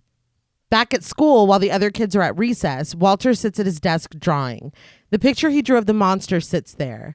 Richard comes in and asks if Walter didn't want to go outside, but Walter doesn't need to answer. When Richard notices the picture, Walter tells him that that's the monster. Richard sits down and looks it over. Walter says that Lori, the girl that sits behind him, told Walter to draw the monster and then burn the paper. Then the monster would go away. Walter says that he's going to burn him up. This is foreshadowing. Yeah. Yeah. He continues that Lori's mom told her that if she's afraid of something, draw it and then destroy the paper and it'll go away. Richard looks through the stack of drawings, more monsters, and then he gets to one of Ty. Richard asks if he can talk to Walter's mother about the monster, but Walter says his mother isn't trying to hear it because they've already moved once. Richard levels with him that drawing the pictures isn't going to be the answer to his problem, but he thinks they can work something out together. Walter reluctantly agrees, and Richard leaves, promising to see him after recess. As he leaves, he accidentally knocks a picture of Ty to the ground. Walter picks it up and crumples it into a ball. As he does so, we hear a boy scream. Okay, so just a couple things here. First of all, Corman's Calamity. Yeah. I didn't say earlier, but the bedroom nightmare situation. Yeah. It was an homage to 1963, The Haunting. Oh, okay. I thought that was very interesting. But the scream, they said they were kind of afraid, I guess, that people wouldn't understand the connection between the two scenes without this scream. But it's so clear. Yeah. I mean, It's yeah. tainted. Yes, it's very. I don't understand, but it's the same with why is he walking in a cemetery? It's because yeah. because he's following. Sometimes Pay attention. test audiences are. It's frightening how much they don't understand about film It's upsetting, actually. Yeah. because it's so clear here. And that makes sense, I guess. I mean, the paper drawing thing. I mean, Yeah, I mean, I still believe like that's a way to release things and whatever, It's the same. It's like writing letters and not sending them. yeah. Yeah, for sure. It's therapeutic. And that kid shouldn't have been bullying that. No, other he kid. shouldn't. No. He shouldn't. But outside at recess, Ty is rushed into an ambulance on a stretcher. Yeah. Again, Yeah. it's a pretty clear connection. Richard comes over and asks what happened, and he's told that Ty was playing inside and fell down the stairs. Richard asks if he was pushed, and the other teacher tells him no, Ty just collapsed. It didn't make sense either, because how do you break both arms and legs falling down the stairs? He surmises that Ty must have weak bones. Is that your diagnosis? I'm not a doctor. Fuck. Ty's like, but I always drink plenty of Malk? Yeah. But the thing for me as well is how funny the line is. Boy must have had Yeah. weak bones. No, it's great. How about the fact that we just saw him crumble Yeah. like a piece of paper, maybe? I paused the movie. I was like, really, dude? Yeah. It's like, damn, that's wild. That's wow. All in a day's work. Yeah. Now let's go back to class, kids. Kids who weren't crumpled like a piece of paper. Kids that don't have weak bones. But we pan up the building and see Walter watching all of this from the window. That night, Walter watches from his bedroom window as Richard climbs the steps to his house. He's greeted at the door by Sissy Johnson, played by Paula J. Parker. Richard identifies himself as Walter's teacher and asks to talk to her. A piece of paper falls when the door opens, and Richard picks it up for her as Sissy, who is wearing a robe, smiles at him flirtatiously. He asks to come inside, and she leaves to go put some clothes on. As Richard waits on the porch, a bird poops on his shoulder. I mean, it's supposed to be good luck. Yeah, Yeah. it is. So I've heard. Not for the jacket, No. Yeah. but for you. And another The wearer of the jacket. Yeah. Another wonderful actress. Yes. She was in Hustle and Flow. She was in Friday. Yeah. Wasn't she in the Phone Wayans? Booth. Yeah. Phone Booth, High Crimes. Like, again. Yeah, this movie's stacked. Yeah. Yeah. Inside, Sissy takes a towel and cleans it off of Richard's shoulder as he tells her that he thinks that Walter is having problems, possibly from just having switched schools. Sissy says that all kids have problems because that's just what life is, problems. Richard says that Walter comes to school with a lot of bruises, but his mother says that Walter's always falling and she doesn't know where the bruises come from, but it's not her. She's still being very flirty and seems unbothered. Mm-hmm. When the door to the kitchen creaks, Richard sees that Walter is peeking in on them, and spotted, Walter leaves. Richard continues that Walter has a preoccupation with monsters, specifically one that he says lives in the house. At the mention of this monster, Sissy throws the towel and yells out for Walter. Richard says that there's no need to bring him into this, but Sissy is pissed now, saying that she's told Walter about telling these stories. She continues to yell for her son, and Richard says that he just came to talk to her, but Walter quietly steps into the room and Sissy yanks him in. She holds his face and asks him what the hell his problem is telling these crazy stories. She asks him, didn't she tell him to stop with this? A horn honks outside and Sissy rushes Walter out, telling him to go to his room. Richard tries to talk to her, but Sissy tells him that she's got to deal with this and for Richard to stay quiet and not say anything. Walter sits on the stairs watching as Carl, played by David Alan Grier, comes inside, unhappy with Sissy for not opening the door for him. This casting, Yeah. it's intentional. Yeah. And effective. Yes. Oh, yeah. Because holy shit. You do not expect You know, and honestly, that's part of Cundiff's message. Yeah. Is what we're about to see is not something you can perceive looking at a person. Of course not. Yeah. And he also said as well how nice the house is. Mm-hmm. He said that was intentional as well because you could have gone the stereotypical route Yeah. Yeah. of a specific style of house, Yeah. Yeah. Yeah. a certain level of dysfunction, but no, Yeah. this Yeah. can happen anywhere, Yep. anytime. Spotting Richard behind her, Carl asks who he is. When Sissy says that he's one of Walter's teachers, Carl steps to him, asking if they've got a problem. Sissy steps between them and assures Carl that there's no problem. Richard just came to drop off some homework. This is the POV banister shot. Yeah. That is what the whole thing was supposed to be. That's interesting. All right. I feel like I really like what we got, but I would be interested to see it that way. Yeah. Yeah. It would change a lot. Yeah. Uh-huh. Richard is not playing along, though, and says that there are actually a few small problems that deserve some attention. Carl just walks into the kitchen, and Sissy shoots Richard a look before they follow him. I feel like, read the room. Yeah. Yeah, I just came to drop off some homework. Here's my card. You know what I mean? Right. Something is clearly wrong. Something's wrong. Yeah. Well, that's why she didn't open the door for you. You're a fucking asshole, dude. Yeah, you're a piece of shit. Yeah. Sitting at the table with Richard, Carl says that Walter has only been at the school for a few weeks and he has trouble making friends, but he wants to know what problems Richard is talking about. Before Richard can respond, Sissy gives him a look as she sets down drinks in front of him and Carl. He doesn't take the hint and immediately says that aside from the bruises, Walter is disturbed by a monster that he claims lives in the house. He tells Carl that he even drew a picture of it, and we hear growling as he pulls it from his bag and slides it to Carl.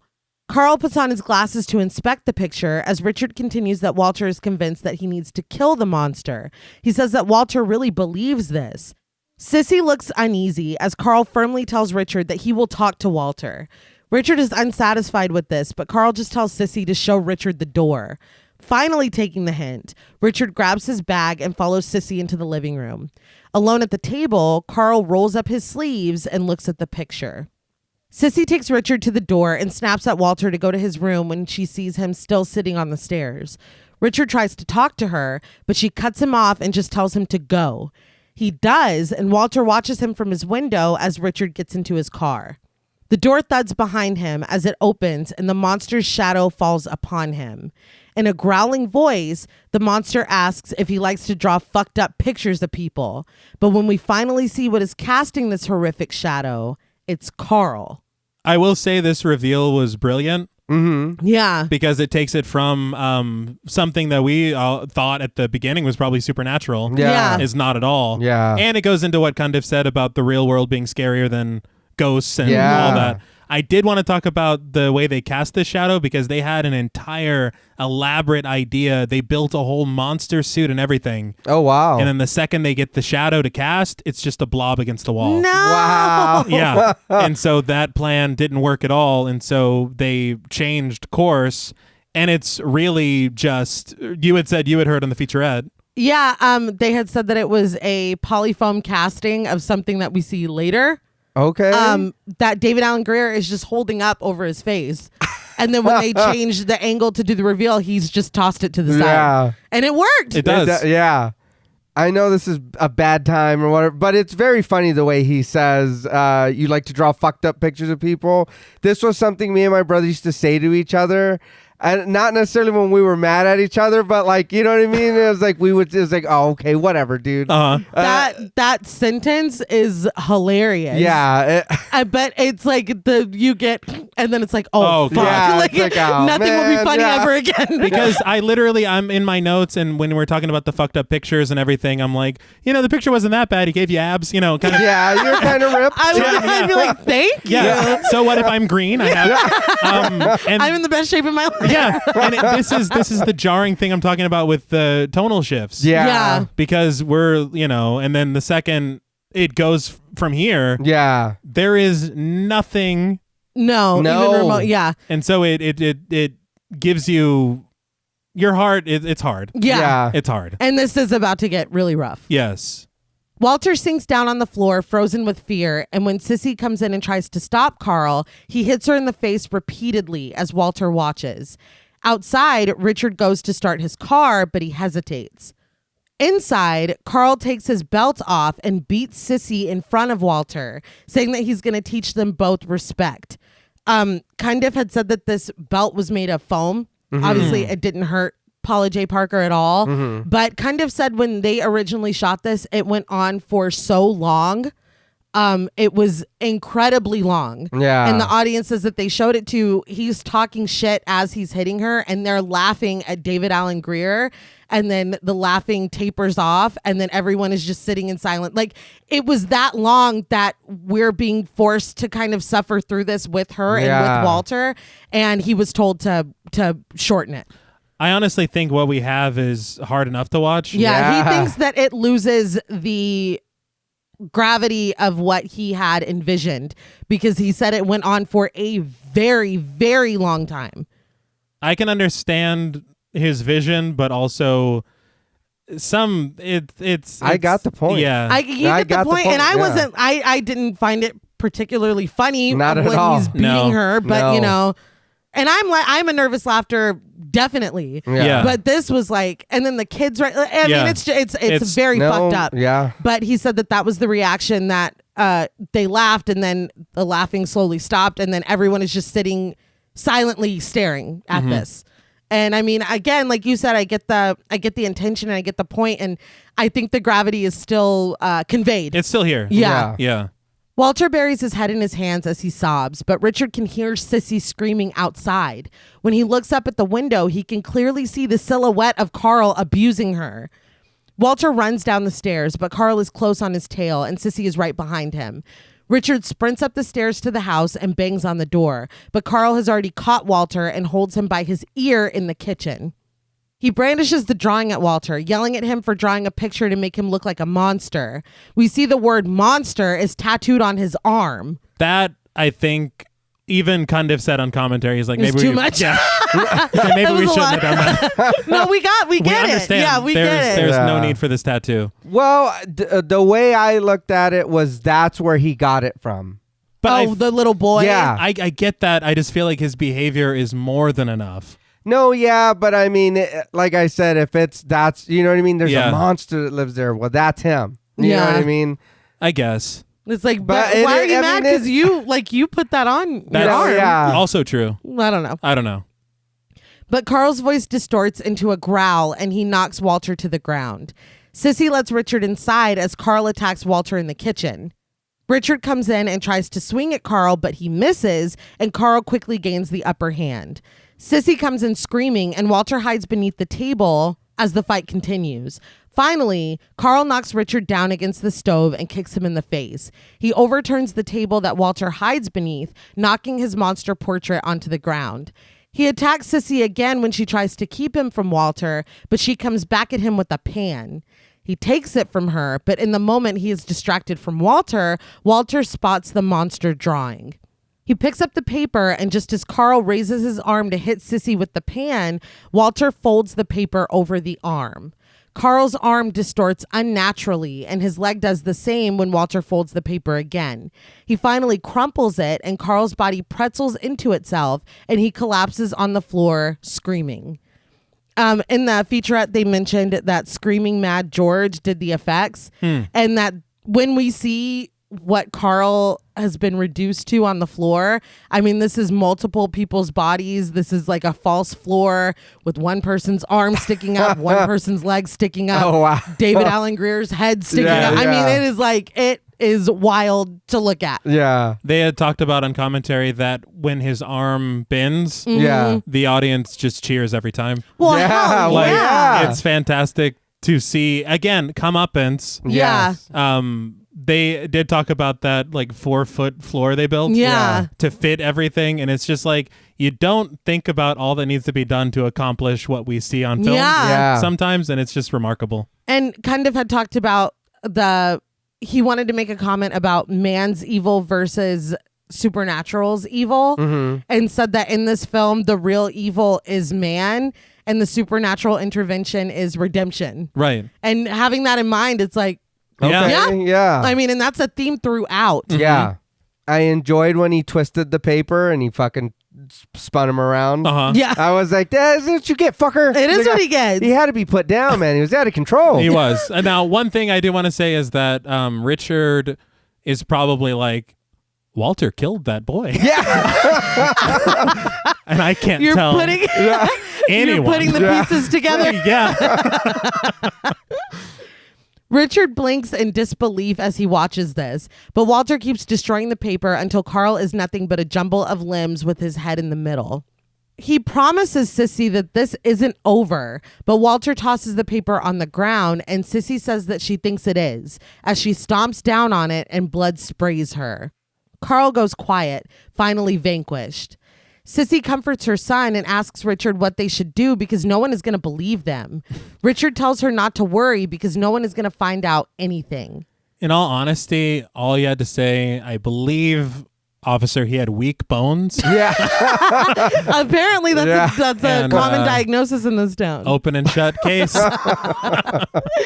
But Richard turns on a flame on a burner on the stove and tells Walter that he knows what to do. Walter drops the balled up picture into the fire and they watch as Carl's body is engulfed by flames. Now, Cundieff had said that, once again, yay, Yeah. rest in peace or whatever. Or whatever. Whatever you want to do. Cundieff had said that when he was a little boy, like little, Right. he was playing at his friend's house, a neighbor, and they were walking downstairs and he looked into a room and saw the friend's little sister hogtied with like a gag in her mouth. And he was like, what is going on? And his friend was like, oh, she's in trouble.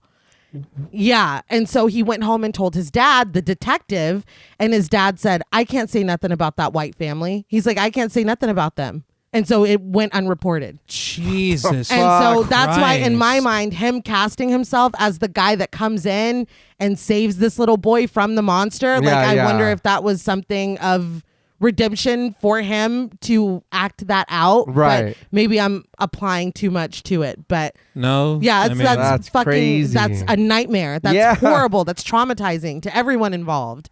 But yeah, that was the inspiration for this story. What the fuck? That's really Awful. Yeah. Yeah. Back at Sim's funeral home, we see Carl's charred and twisted body in the casket. Mr. Sim confirms that Walter did, in fact, kill the monster. again, if I'm who Mr. Sims, one question. Yeah. Who told you that story? Literally. How have you shared it with us? Yeah. Why have you shared it with us? That's the question. Yeah, that's why? the real question. Why? None of us needed to know No. And why is this door locked? He walks away from the casket and ignores Ball when he asks if it was true. Stack slams the lid of the casket down, but this causes a doll that was propped up on the other side of the room to fall onto the floor. Mr. Sims picks the doll up and Ball asks if dead people are playing with dolls now.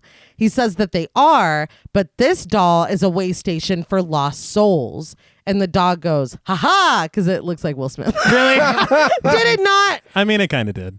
It looked exactly like Will Smith. I wouldn't say exactly. Okay. I was literally, I swear to God, when I was watching the featurette, waiting for somebody to be like, oh, and he's friends with Will Smith. So, like, I was like, Fuck that. His friend. I swear, this is a nod to his friend Will Smith or whatever. From in '95, he wasn't Will Smith, you know. No, but he was already famous. That's what I'm Yeah, saying. All right. So, did you think he was going to voice the dog? Or what were you expecting? I just thought that it was modeled after him. All I right. was All right. sure that Yeah, it's all right. modeled. Well, you sound very certain. I'll give you that. I got no confirmation. Oh, okay. I did. The second the doll fell off the thing, Yeah. I was like, okay, now it's an anthology because there's always got to be a little thing attacking something. Yeah. Oh, yeah, for Oh, no, sure. The yeah. Roaches and Creep Show, the Zuni, fetish. Yeah. I'm like, now we got a ball game. Now we got that middle story. Exactly. Yeah. You need it. Oh, yeah. But Mr. Sims continues that sometimes when a person's body has been through a lot, their soul is displaced and the doll is a place for souls to stay until they can move on. Ball asks if he's being for real and Mr. Sims screams, yes! Well, why? everything we've heard tonight. I was going to say all the shit I've already told you and you're like, asking. If... But that's bullshit, right? Yeah. Everything else I'll believe, but this is the one you're making up, right? This is going to be in your short story book, right? Yeah. No. He says that he found the doll in a house in the South and that it's an amazing thing. Before we move on, talk about Joe Torre. Again, our trio, man. These guys. Yeah. He was in Poetic Justice. He was in Sprung, House Party. He did some NCIS. Really? Yeah. Hell yeah. I know you like that. I'm a fan of the crime shows. Yeah. Yes. It's been established. It has. But we fade out from the doll into the story KKK Comeuppance. A pair of hands sort through mail, going past an envelope marked final notice and settling on a rejection letter. A voiceover says that things like affirmative action, quotas, and reparations all mean that another qualified person won't be getting the job or education only because they're not the right color. The hands frustratedly tear up the letter, and we see a photo of Duke Metger, played by Corbin Burnson, standing in front of an American flag. The voice continues that that's what we're supposed to be getting away from. It induces Duke Metger for governor, an original American. Isn't it about time? Okay. The name? Yeah, we got. Yeah. So obviously, Yeah. This is the mashing of two scumbag pieces of shit. Yeah. Into one name. Also, Cundieff said on commentary that they almost got into trouble because the political ad that they did to show how much of a piece of shit this guy is. Yeah. Was too close to a real Stop political ad here. from a real candidate. And they almost got in trouble. That's crazy. And so, I mean, that if that doesn't say... That's so disheartening. Yeah. Oh my God. But unanimous, right? Fuck this guy. Absolutely. Right? Yeah. 1,000%. I honestly think that it minorly hurts the segment how much I hate this guy. Yeah. Because I'm like, no, get to the... Yeah. Get him. Get Get him. his ass. Metger watches this on a TV, giving his approval and saying that even he would vote for him. Rhodey, played by Roger Guenveur Smith, says that when he's done, Metger might even walk away with a few black votes. Metger says he'd be happy with just getting them off his lawn because it's starting to look like a minstrel show.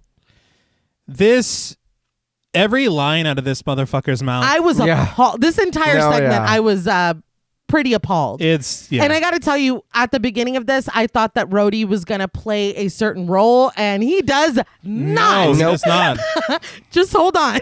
Do you remember him? He was Final Destination? yeah. Yes, of course. him and Daniel Roebuck Of course. chasing after poor Alex Browning. Did nothing. I swear I just saw it happen. Sure you did, kid. Whatever. Sit down. But Metger continues his bullshit as he peeks out at the protesters outside by saying that if they were as committed to finding a job as they were to hounding him, it would put an end to welfare. Literally everything out of his mouth, I was like, that's worse than the last thing you Yeah, said. it just Yeah. It's unfucking believable. The protesters insist that Duke must go. An anchor woman, Lonnie, played by Erica Hansen, stands in front of them, explaining that the Black and Jewish communities share in their concern for the candidacy of Duke Metger. She reveals him to be a one-time Klan member. She interviews Councilman Rogers, played by Tim Hutchinson, asking him about something else that has sparked anger in the Black community. Rogers says that it's upsetting enough that Metger would come here with the intent on gaining racist votes, but the real slap in the face to the Black community is that he chose a former plantation to set up camp. just horrible.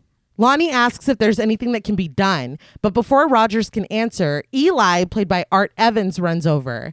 He says that they're going to make him pay for being here. And when Lonnie asks who they are, Eli says the souls will make him pay. Miss Cobbs is the keeper of the souls, and there's no peace in the dollhouse now. Okay, so I just want to say thank you for telling us everything. Like, you laid out everything. And it's so funny to me because later on they do explain it. Yeah. And it's like, no, you've explained don't it. need Yeah, you told us We already. know don't need everything. that. You can just look at the mural and we understand. But it just made me laugh, this scene. Lonnie asks about the dollhouse, and Eli just repeats that the dollhouse will make him pay. Rogers addresses that the dollhouse is a myth around here, but Eli insists that it's not a myth. He turns toward Metger's home and yells that. Metger stares at Eli from the window and tells him to go away. I have to call that out.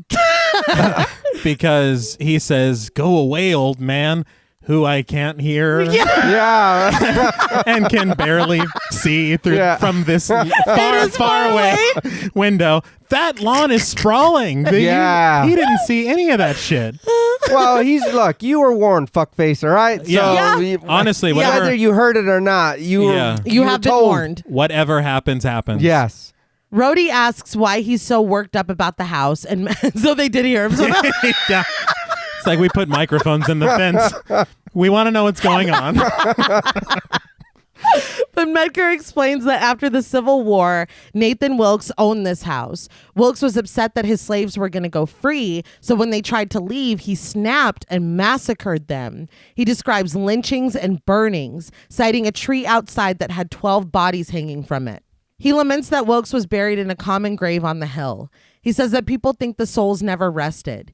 He points to a mural of Miss Cobbs, a voodoo priestess who bought the place and put the souls to rest.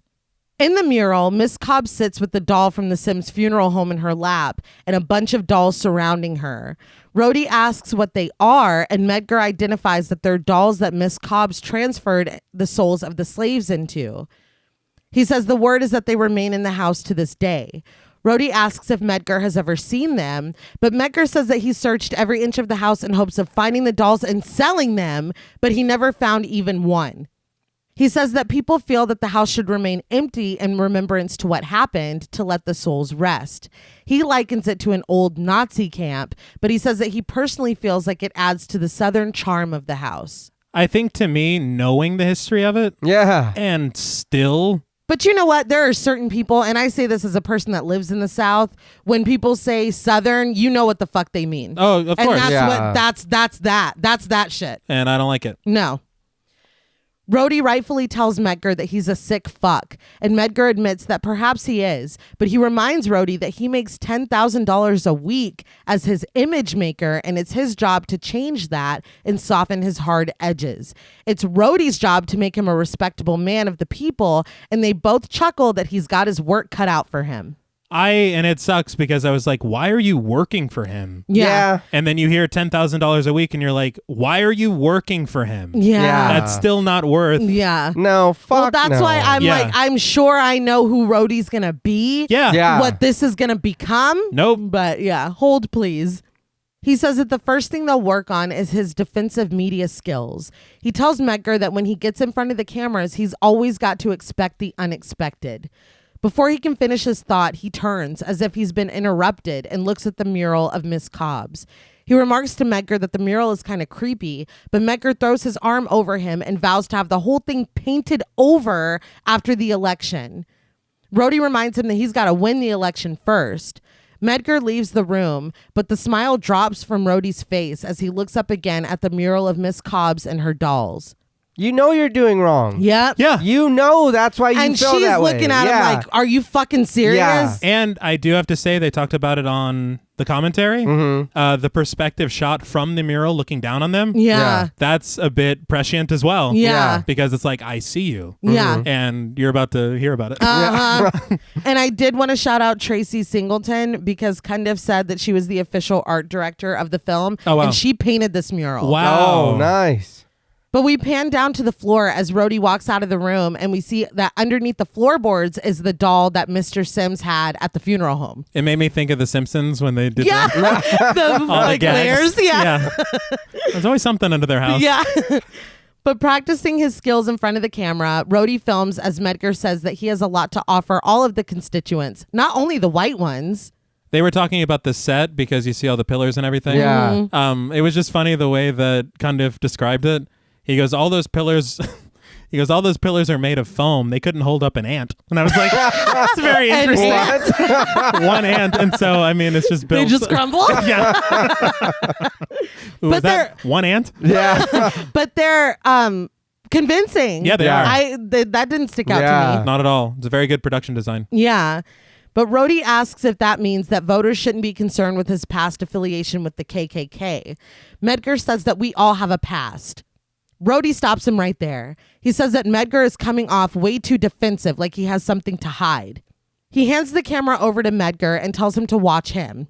With a smile, Rhodey says that we all have a past, but it's a better man that can learn from his failures. He's learned from his, and he's better for it.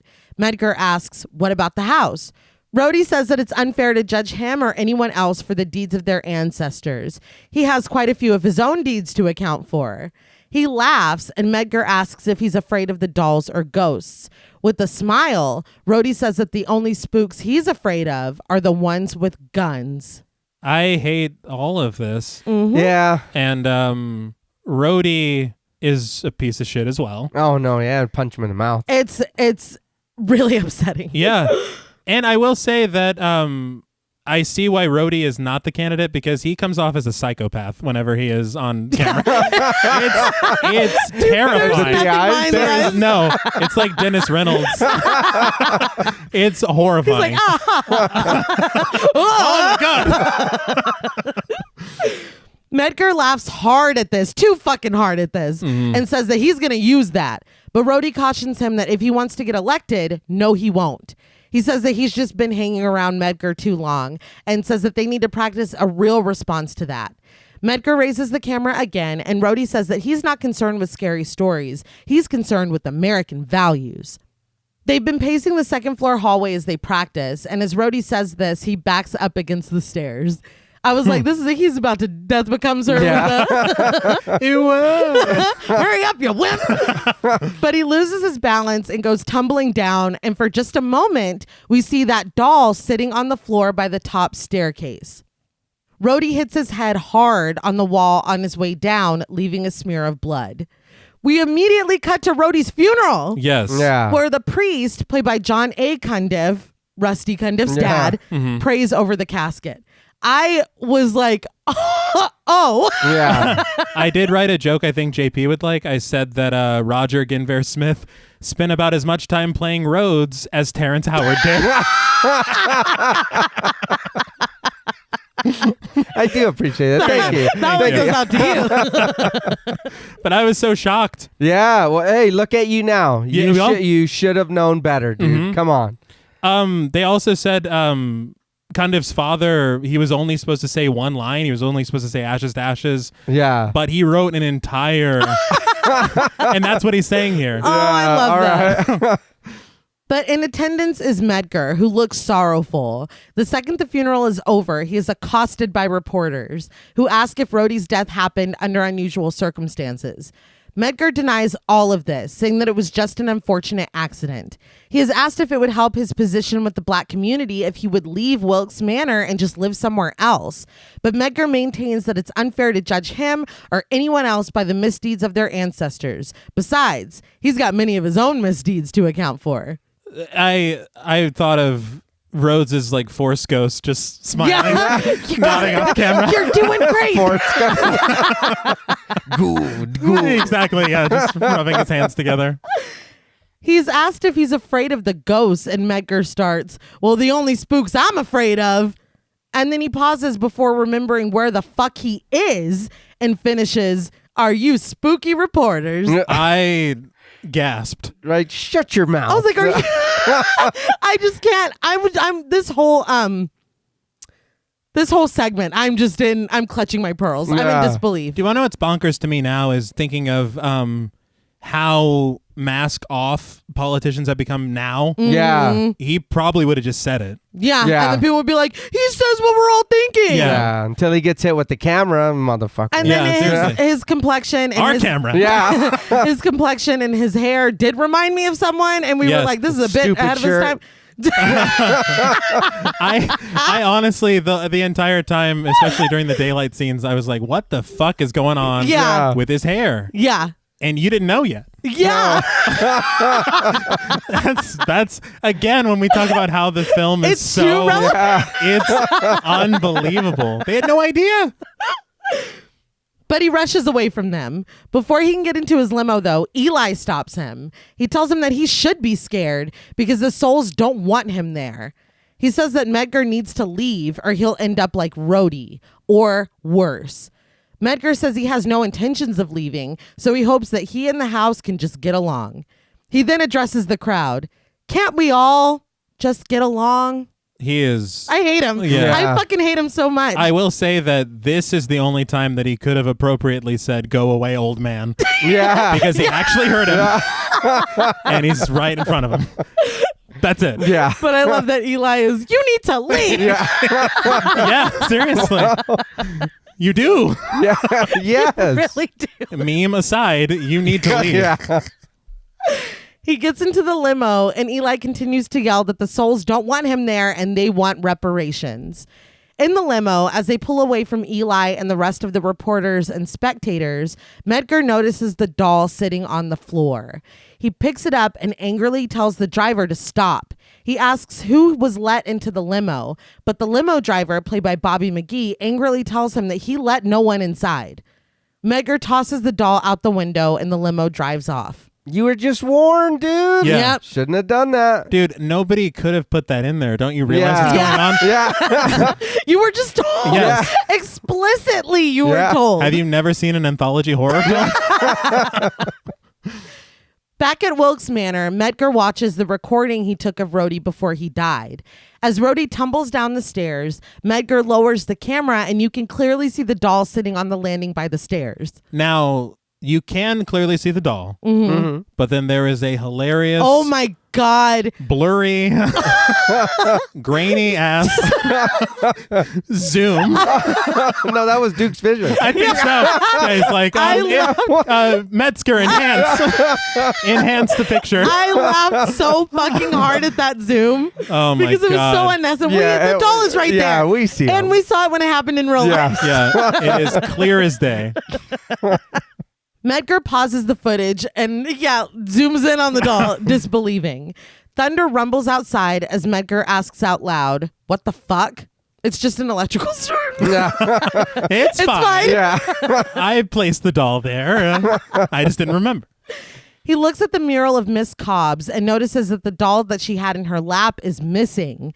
In its place is a whited out silhouette, and the lightning and thunder continue. That is terrifying. Yes. It is such a brilliant concept to show what's happening. Yeah. If I'm him, that's it. Yeah. Yeah. Maybe leave now. Go on. Yeah. Get out. You don't need to be If here. you didn't want to listen before, Yeah. I mean, you're seeing this. Yeah. Fuck off. Yeah. Go away. Outside, something pants as it rapidly approaches Wilkes Manor. The music is wild as through a POV shot, it crosses the lawn and climbs the stairs. Cundieff said that they wanted to do the entire run up to the house, and the editor was like, "We'll do the Steadicam, but we need to dissolve a few times." Yeah. He said nobody wants to see this entire run across the lawn, That's a bit much. and it is a lot. Inside, Medgar makes a phone call, leaving a message for Bruce or Janet to call him back because there is something wrong here. When there's a knock on the door, he hangs up the phone, assuming that it's them, even though he just fucking called them. Yeah. But when he unbolts the door and opens it, there is no one there. Tiny footsteps echo as something runs into the house. But when Medgar looks down, there is nothing. He locks the door back and turns around to find the doll sitting on the stairs, grinning at him. He asks, "Where the fuck did your little black ass come from?" The doll gives no reply. I don't know why I felt the need to put that. The doll does not answer. Because he's a doll. Yes. I did want to call out the sound design of the footsteps. I thought that was very cool. Yeah. Yeah. I was just staggered by his line that he said Yeah. to the doll. It's It like, only gets worse. No, it's yeah. unbelievable. They talked about, because Corbin Burnson also was in the featurette. Okay. And he and Cundieff and Scott all said that after every take, he was like, "I'm just acting." Okay. I'm just acting. He's like, I've got to take this to a really dark place. I don't mean any of this. I'm only acting. Like, he kept saying that constantly. You gotta feel horrible Yeah. saying this shit. But Cundieff said that he was making everybody laugh, that everyone was laughing watching him in this whole sequence, the rest of this segment. Yeah. Character aside, his performance is great. Yeah. But Medgar asks if it really thinks that Miss Cobbs can scare him out of his own house. He says he doesn't care how many slaves died here because he didn't kill them. He denies the doll reparations and throws a vase at it. The vase explodes against the stairs, but the doll is nowhere to be seen in the shattered glass that remains. Medgar inspects it, but is distracted when he hears the footsteps racing behind him. He follows the sound, trying to capture the doll, but everywhere he looks, behind the doors, behind and underneath his desk, the doll is not there. Finally, he looks back up at the mural and curses Miss Cobbs. She stares back at him unfazed.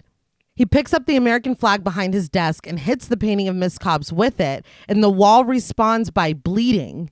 Again, what more do you need? Literally. Yeah. They said it was supposed to be a baseball bat, but whenever they were on set and they had the American flag, they said the visual is too... Yeah. It's too, poignant. And this is your fault. You don't need to be All blaming of it. anybody, calling anybody names. Right. All of it. You did this shit, dude. And I will say that what follows is tense and suspenseful and with all the effects work a little fun. Yeah. But they had said that they cut out an entire sequence of him preparing for a debate because they realized that the audience just wants to see what happens next. Yeah. Like, we don't need to spend any more time. No. We're not concerned with the campaign. Your political ambitions or whatever, that's out the window. Let's I did you said speaking of FX, yeah. on this story, the Kyoto brothers did the effects on this. Okay, Killer Clowns. Yeah. That's nuts. Hell yeah. And they were in that featurette and they seemed just so thrilled about the stuff that they got to do. And they talked about the main doll and how they had all these different versions of him as he starts to look more different as it goes on. Like they seemed like they had a blast. Very nice. Medgar is, of course, confused by the bleeding wall, but before he can properly react, he turns around to see the doll swinging from a light fixture. It flings itself over to Medgar and takes a bite out of Crime, and by Crime, I mean Medgar's neck. He's finally able to wrench it off and throw it to the floor, and it lays there lifelessly as Medgar hits it with the flagpole.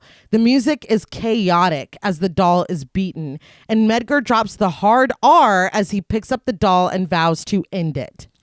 Again, couldn't believe that. Yeah. I did want to call out, like you were saying with the effects, you see that there's elements of stop motion, Yeah. puppetry, and then also just simply a doll getting his ass beat. Yeah. So, I mean, you got it all. Yeah. You got it all. Outside, he ties the doll to a dartboard and shoots it with his shotgun. Satisfied, he goes back in, taunting Miss Cobbs that not even she can overcome the power of his shotgun. But Medgar stops in his tracks when he comes up to the mural. 4 more of the dolls surrounding Miss Cobbs have disappeared, leaving a void in their absence. Tiny footsteps clatter around, but when Medgar looks around, he doesn't see anything. You're just going to die now, dude. Yeah, that's It's it. done. Yeah. Just lay on the floor. Yeah. Just make it easy for them. Still hurling racial slurs, Medgar promises that if he killed one of them, he can kill all of them. Armed with his shotgun, he looks around Wilkes Manor. When he finally sees a doll standing brazenly in the doorway, he loads his shotgun. But when he gets a closer look at the doll, we see that it's the original one that Medgar has already shot. The doll puts itself back together and straightens its clothes, causing Medgar to shake so badly that he drops the shells. The doll comes running at him, but he's able to scoop up his things. He struggles to unlock the door to the next room with his key, but he manages to get it open and slams it in the doll's face just in time. He locks the door, but when he goes back up to the mural, his face contorts in fear. Every single one of the dolls is missing from the painting.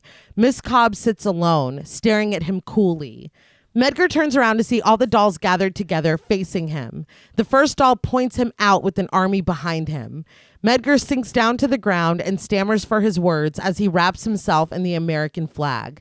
The dolls decide to advance as they attack and bite him, and all he can do is scream. The visual of him draping himself, Yeah. that is, again, very poignant. Mm-hmm. Cundieff had said that what they had wanted was the next day people come to the house and they find him hanging from the top of the house with the American flag. Mm-hmm. And they're like, how do you get up there?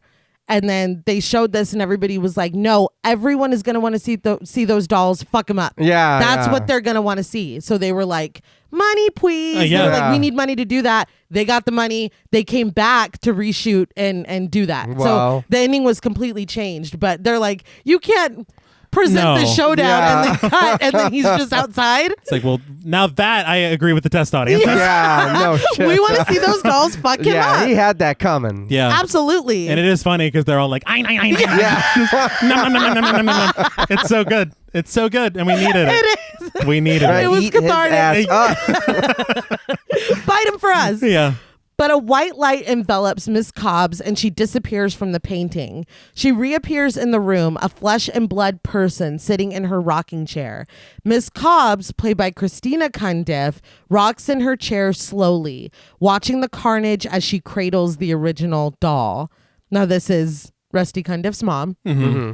And he had said that she was very introverted and kind of nervous, but he was like, just pretend like you're looking at me like you're disappointed.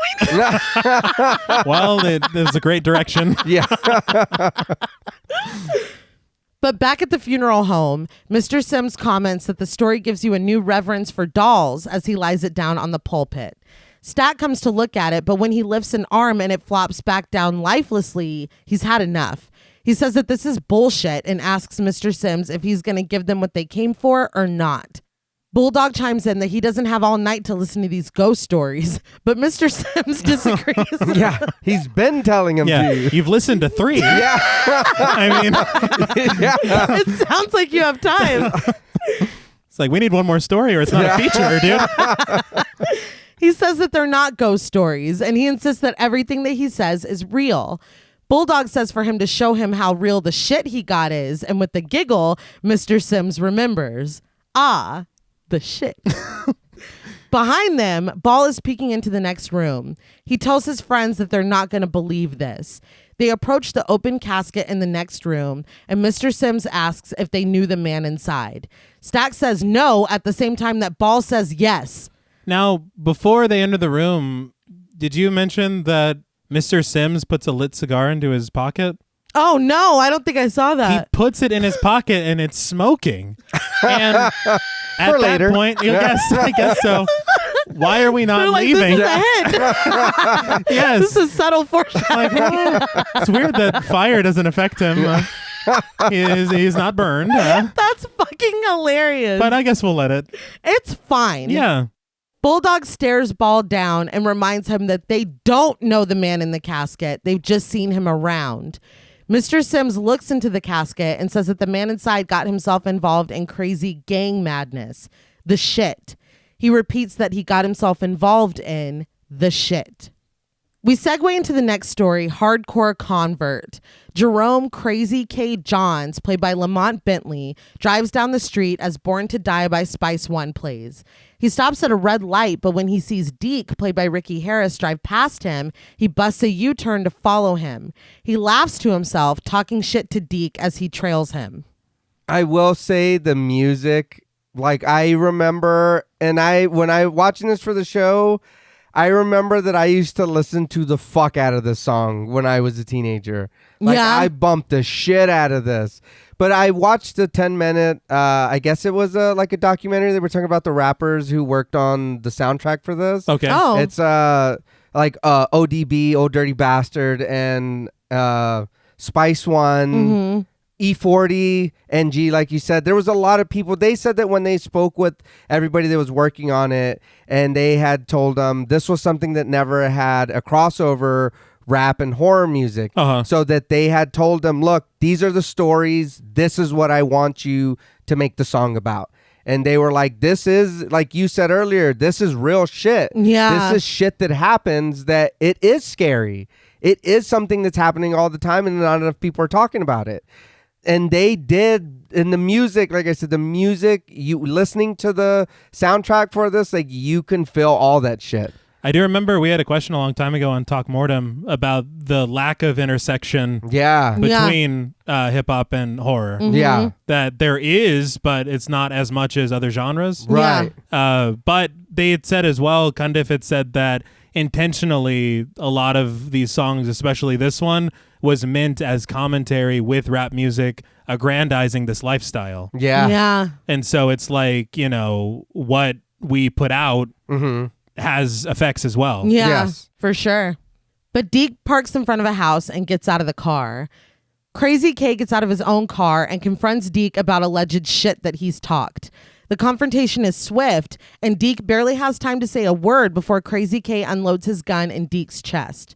Deke slides down his car and collapses in the street, dead. 3 men come out of the house and immediately shoot Crazy K. He falls out in the street, coughing up blood. The 3 men stand over him, but before they can put him out of his misery, one of them stops them. Now, I did say that there were 3 men, right? Yes, you did. Just making sure. Very important. He asks how many Crazy K has killed over the years. As Crazy K coughs up blood, the 3 stand over him, continuing to talk shit, their faces shrouded in darkness. Suddenly, there are multiple police cars behind them. The men take off running, shooting at the cops behind them, but they are ultimately killed by the officers. The 3 fall dead, but Crazy K lives, lamenting that he was saved by the cops as he continues to choke on his blood.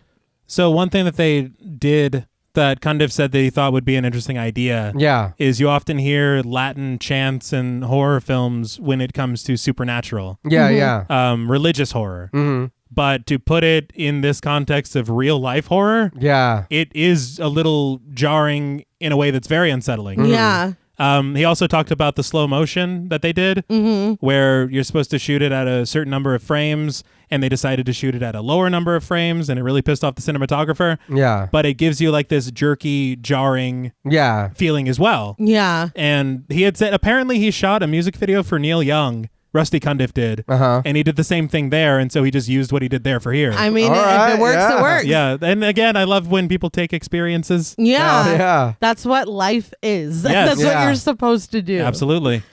But at the jail, as she walks up to his cell, Dr. Cushing, played by Rosalind Cash, asks the prison guard, played by Mark Christopher Lawrence, about Crazy K. So Mark Christopher Lawrence was in Cundiff's previous film, the one with Jake Spingleton. Yeah. So this he called a cameo. Okay. On commentary, but I recognize Mark Christopher Lawrence. He was on Seinfeld twice. Yeah. So I thought that was kind of cool. That's what I caught him from. And I want to say Rosalind Cash, what a presence. Yeah, she's incredible. Yeah. She did one TV movie after this, but this was her last feature. She unfortunately passed away. Yeah. I believe in 1995. Damn. But what a presence. Yeah. And performance. Yes. Yeah. Oh, and dude is Orderly and Terminator 2. Oh, Yes, he is. Yeah. We just watched that. Yeah. I was scrolling through his IMDb, and it's a lot of like security guards. Yeah. It's steady work. He's like, Yeah. I can play that. That's exactly what I was thinking. God damn it, dude. But the guard tells her that he was given a life sentence without possibility of parole. He's been in solitary confinement for the last 2 years for assaulting other inmates. His past arrests include charges of aggravated assault, first-degree battery, aggravated mayhem, and suspicion of murder 3 times. When they arrive at his cell, Crazy K is doing very angry sit-ups on the floor. I'm angry when I got to do sit-ups too. Like, I get it. Yeah, but that's got to hurt your back. Slamming it on the ground. Slamming it into the floor. I get you want to get a little momentum, but ouch. Yeah. Or just don't do them. Yeah. I'm trying to get ripped like that monster.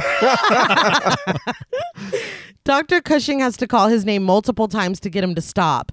But once he does, she asks how he would like being released from prison.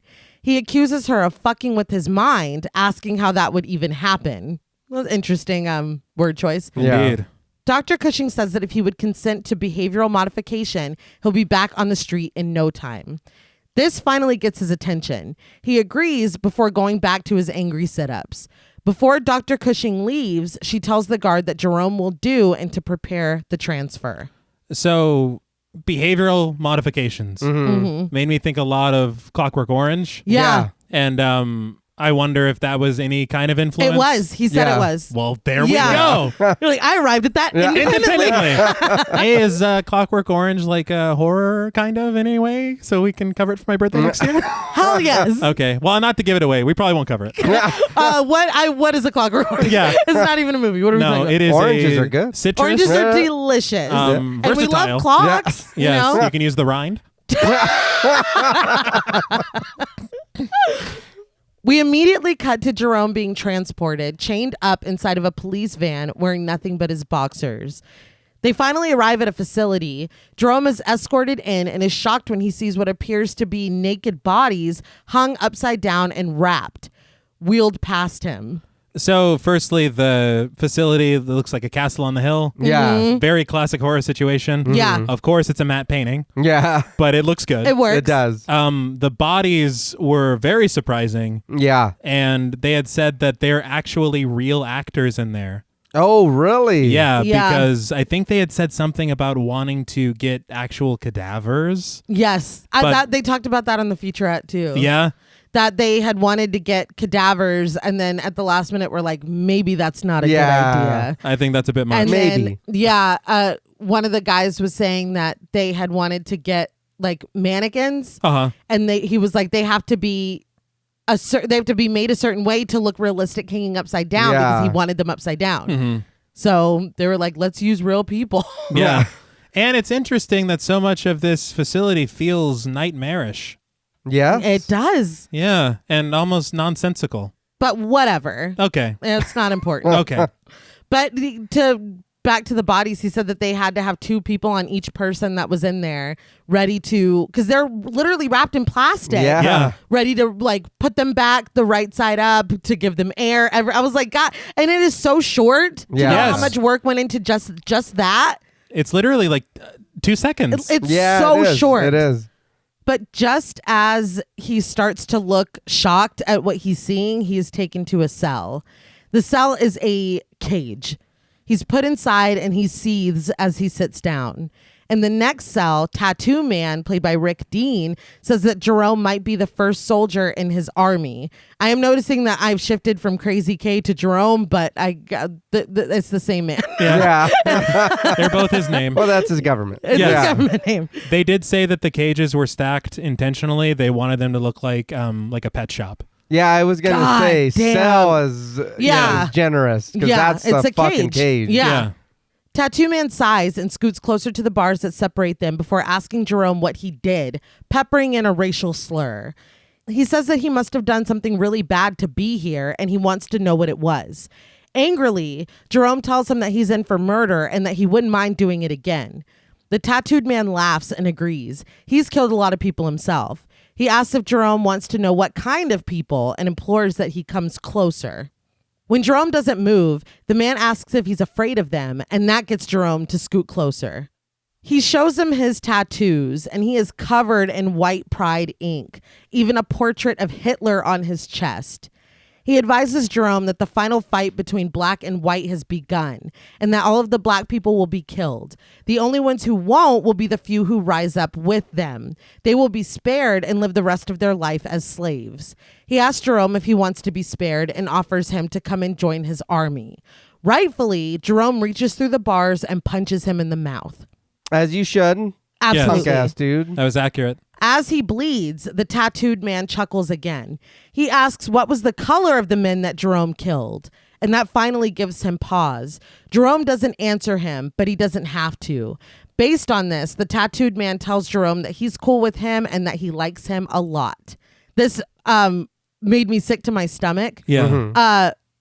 Darren Scott said that to him, the way that they were viewing what Jerome is doing or what he has been doing is carrying the racist water for them, is what he said. And Rusty Cundieff even said that gang members had reached out to him and said that this segment in this film caused them to turn their lives around because it was a wake-up call to them.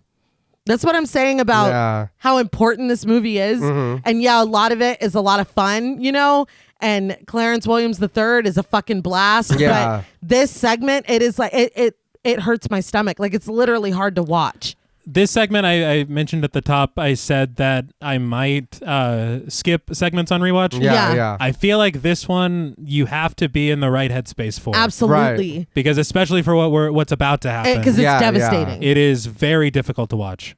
But later, standing in an elevator next to Dr. Cushing and 2 guards, Jerome tells her that he doesn't appreciate being put next to that man.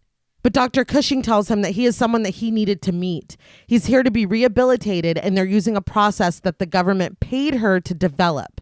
I do want to say the bit of movie magic with this elevator. Yeah. The lights that appear are the shifting floors. Yeah. It's just a guy swinging a light. That's fucking brilliant. I would have never guessed. No. Yeah. It's so cool.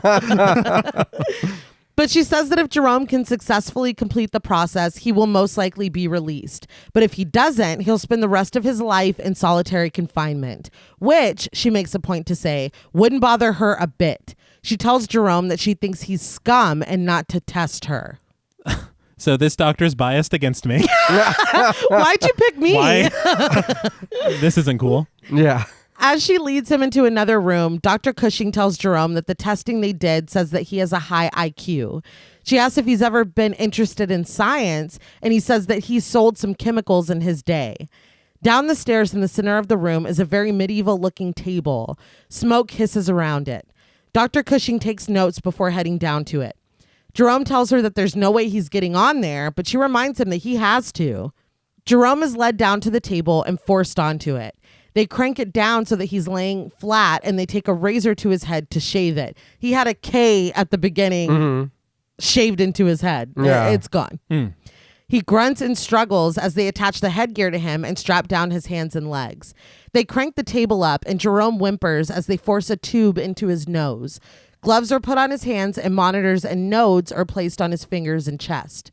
Can I have a blanket at least? It is They just have him out here. Yeah. cold steel. Yeah. They had said, Cundieff said that he had wanted this entire sequence to be him naked, but he knew that the MPAA would obviously have an issue. Yeah. I didn't get the name of who it was because they didn't mention it on commentary and I couldn't find it, but they said that the guy that designed the chair also designed a lot of elements for Nine Inch Nails videos.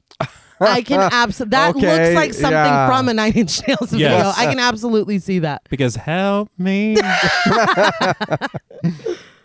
Dr. Cushing turns a wheel, affixing something to Jerome's genitals. And when he threatens to break her neck when he gets out of this, she puts a metal ball in his mouth to silence him.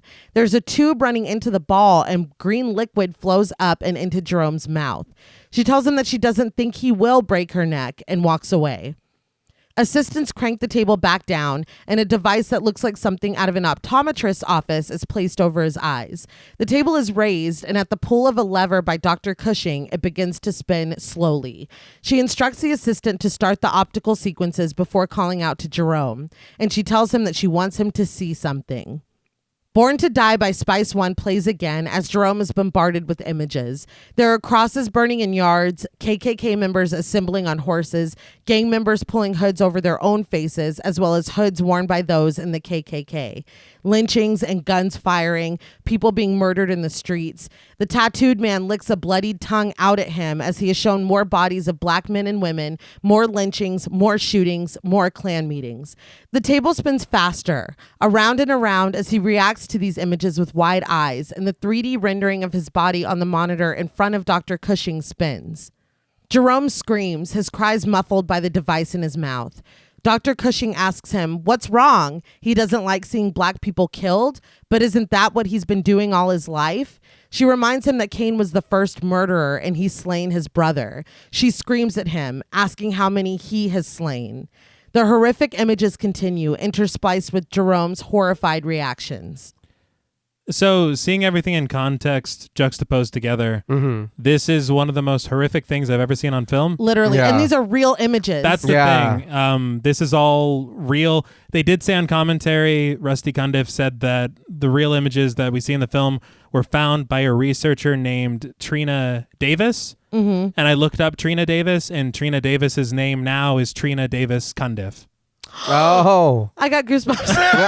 I'm so fucking easy. They're married. Yeah, no, I got it. But I think that the thing about this that makes it so difficult is that they're real, and that whenever it's just the concept of what they're trying to convey, everything together. This is one of the most difficult things I've ever seen on film. Literally. Yeah. Period. And I mean, y'all heard the list of names up at the top. This is highly requested. This has been requested for a very long time.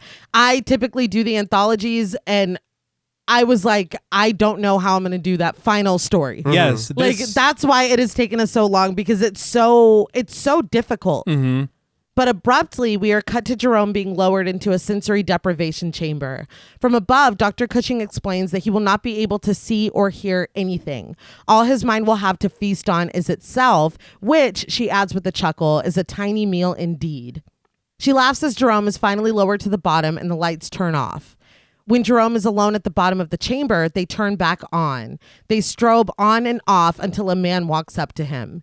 He asks if Jerome remembers him, and Jerome does. He's Tracy, played by Scotty Bruley. He has blood smeared across his face and chest. He asks Jerome why they haven't talked in so long before suddenly remembering, that's right, Jerome killed him. He opens his shirt to reveal the bullet wound in his chest. He says that he has a question for him. Why? Jerome stares at him, horrified. He stutters that Tracy kept coming up short all the time and he couldn't just let him rip him off.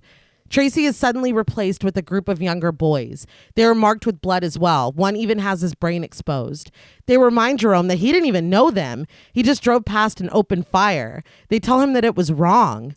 Despite them saying that it wasn't them, he still responds aggressively and says that it was their group that killed his friend and they would have done the same to him if given the chance. They step to the side and little girl, played by Tasha Johnson, approaches him with a bullet wound in her chest. She tells him that she didn't do anything. She was just playing in her room and a bullet came through the wall. Jerome stutters that bullets don't have names on them and she was just at the wrong place at the wrong time. That's when I was like, oh, you're a fucking monster. If that is not getting enough in. Yeah. As the lights continue to flicker, a large group gathers, all people that Jerome has murdered. Their words echo together and he yells at them to shut up. Dr. Cushing suddenly stands in the middle of them and asks why they need to shut up. Are they saying something that he doesn't want to hear? Jerome asks if they're blaming everything on him. Are they trying to make him crazy? He tells Dr. Cushing that he's not responsible for them, but she says that he is responsible for the lives he's taken and for the dreams that he's turned into nightmares. Sobbing now, Jerome asks, what about his nightmare? The nightmare he's lived in since he was born. He asks Dr. Cushing who's responsible for that, and she tells him to tell her. She offers his parents, his teachers, the world. Jerome says yes, all of them. So now he's the nightmare. Dr. Cushing says that the nightmare ends when he says it does. She tells him to take the responsibility to wake up and break the chain. He tells her that he only has one responsibility in this world, and that's him. Nothing else matters. Dr. Cushing says that she's giving him a chance at redemption, but Jerome doubles down, telling his victims that he doesn't care anything about any of them. He tells him to stop messing with his mind and let him out. Dr. Cushing says that there's nothing to stop him from getting up, and suddenly the straps on his arms and legs release him.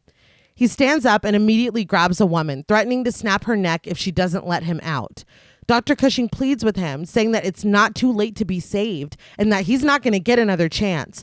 But Jerome says that he doesn't want another chance because he doesn't give a fuck. His other victims disappear as he repeats again and again that he doesn't give a fuck. After a while, Dr. Cushing disappears. After that, the woman he was holding hostage does too. At this point, I realized that Cushing is wearing all white. Mm-hmm. Yeah. And you're like, okay. Yeah. This is... It's yeah. Yes. Back on the street, shot and bleeding, Jerome wakes up repeating, I don't give a fuck. I don't give a fuck. Above him, the three men empty their guns and kill Jerome. Back at Sims' funeral home, Jerome lies in the casket. Mr. Sims says that he doesn't think you can rehabilitate those types. You just kill them. Abruptly, Bulldog pulls out his gun and points it at Mr. Sims' face. Stack urges him to just shoot him, but Mr. Sims is confused. Bulldog says that they're sick of him giving them the runaround, and that last story wasn't funny. Ball smacks Mr. Sims in the head, asking if he's going to call the cops. His eyes wide once again, Mr. Sims asks why he would do that. Bulldog drops the bomb because Mr. Sims knows who killed Jerome and he hasn't said anything. Now, I don't know how they I don't know. know that. Well, he knows everying else. That's a fair point. You know, he's like, we've been here for about 90 minutes and it's just... It's getting crazier and crazier. We don't have time for a fifth story. We see from Jerome's point of view in the street, the three men standing over him, pointing their guns in his face. They empty their guns into Jerome, and when the smoke clears, we see that they are Bulldog, Stack, and Ball. Yeah. What? And so you realize that's why their voices were so Yeah. distorted. like, what's going on? What are you saying? Maybe in his dying stupor. Right. Why are they talking that way? We Yeah, know who they are already. Literally, though. I'm going to be honest. I didn't. When they were the three guys, I was like, I was like, three people. I was like, that height combination looks real familiar. Okay, that's fair. That's fair. Back in the funeral home, they urge Bulldog to shoot Mr. Sims, but he says that they need to get the shit first. Mr. Sims giggles. The shit. He tells them to follow him. They do, Bulldog's gun still trained on him. Mr. Sims continues giggling and muttering to himself as they go, but he leads them down to the basement. We need to talk about what he's saying. Yeah. Because I love this dude. it's improv by Clarence Williams III because he's like, the shit, the doo-doo. Yeah. Like, what is going on? So No, again, it stops here. it's very campy. Simply placing his finger next to the light bulb turns it on in the basement and illuminates it. I was like, Can we leave now? Yeah. They lament that there's spiders down here, but when they see that Mr. Sims has led them to a pile of books, they lose their patience. Bulldog hits Mr. Sims in the face with his gun and he goes down. He regains something of composure and leads them in the opposite direction, further into the basement. When they don't follow him, he calls out that he has it hid. In the next room, he stands in front of 3 coffins. I wonder. This doesn't seem weird at all. Oh, no. The good news, though, is that we will all stand in front of the Yeah, right. Yeah. in front of the There's something for everyone. in front of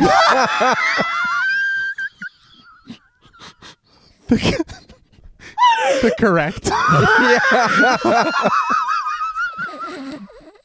But he tells them that he hid the shit in these coffins. He turns toward them and yells, where else would he hide it?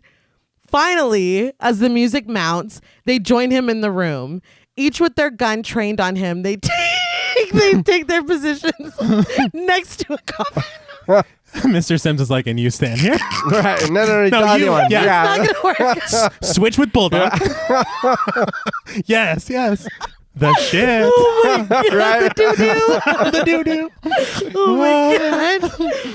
Stack opens the one next to him to find himself. Ball does the same, then Bulldog. Each man stands next to a coffin. I'm so sorry. Each man stands next to a coffin containing his own corpse. What? Wow. Oh my God. They decide to just shoot Mr. Sims. But from his position in the doorway, we see that his eyes have turned bright red. Right? That's bad. Yeah. Concerning. All of the guns turn red hot, burning the men until they drop them. They scream, but Mr. Sims has something to say. He says that after they killed Jerome, a few of his boys killed them. Covered in sweat and eyes wide, he smiles as he says that he guesses they didn't make it. They don't believe him. Ball asks if they're dead, and Mr. Sims screams, very. Bulldog calls bullshit, saying that if they're dead, what are they doing here in a funeral home with him? I mean, that's dead people are here. Whatever. Bulldog. Yeah. The answer is simple, and Mr. Sims screams it at them dramatically. This ain't no funeral home. Thunder rumbles as Mr. Sims continues that it ain't the Terror Dome neither. He welcomes them to hell, motherfuckers. Now the And slither. I do the long S because a forked tongue comes from this man's mouth. You just It looks fantastic. I was like, this can't get any better. Like, this is fucking amazing. you were doing so well. So you didn't like it. I didn't understand the tongue that was placed on the film. It killed me. I was like, yes, I'm in. Wherever you want to take me, I'm here. Yeah. I was like, why is he so sweaty? So sweaty. like- Yeah. And then Well, it's hot. you Yeah. get Yeah. It's hell. it's quite hot. It's quite hot. The cigar didn't affect But- him, but You get to this point and you're like, oh, for sure, Mr. Sims was trying to act like a human. Yes. That man was never a human being. no, he was absolutely. But realization and horror dawns on the men's faces. Mr. Sims' suit is stripped away and he takes his demonic form.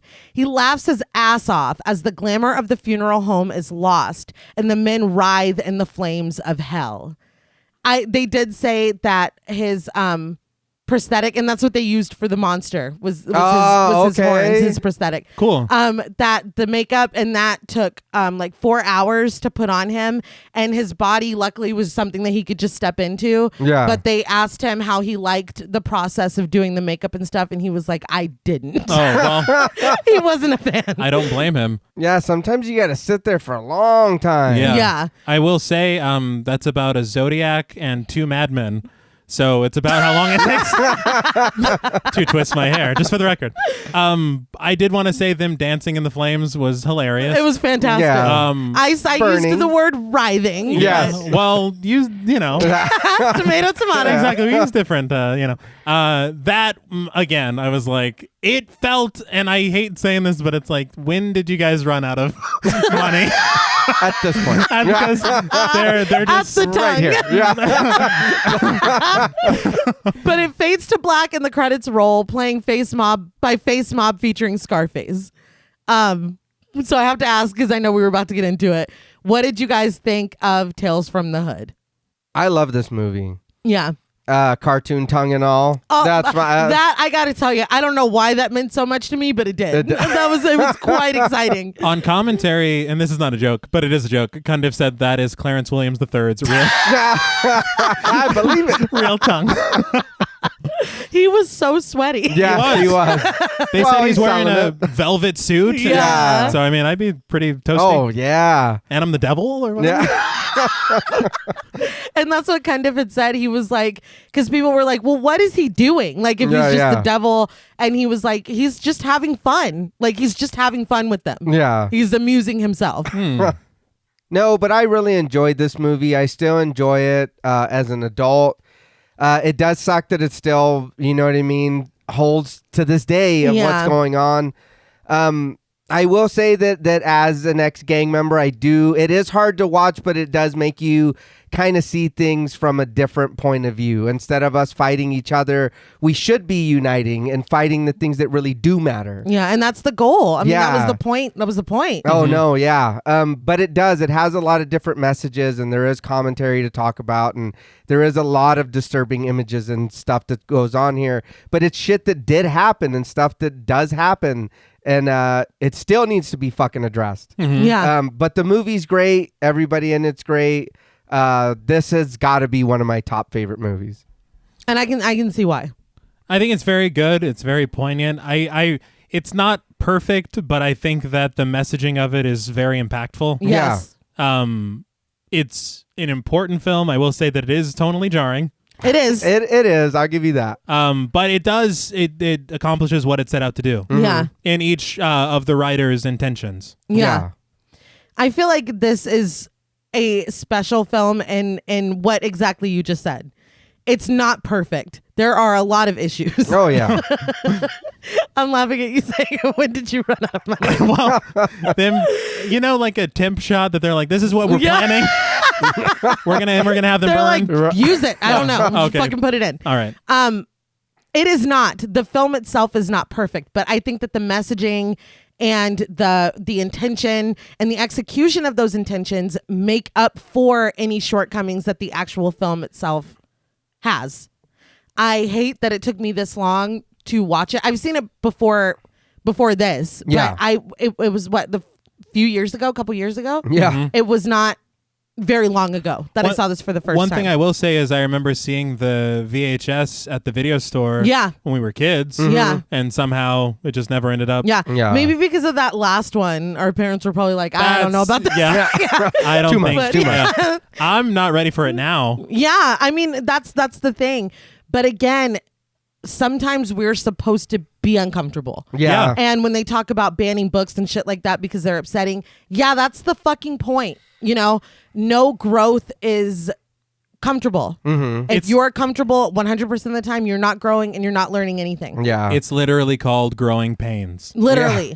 So, I mean, for that reason, I feel like this, for any horror, I would say for anyone, but I feel like especially any horror fan, this is a required watch. Yeah.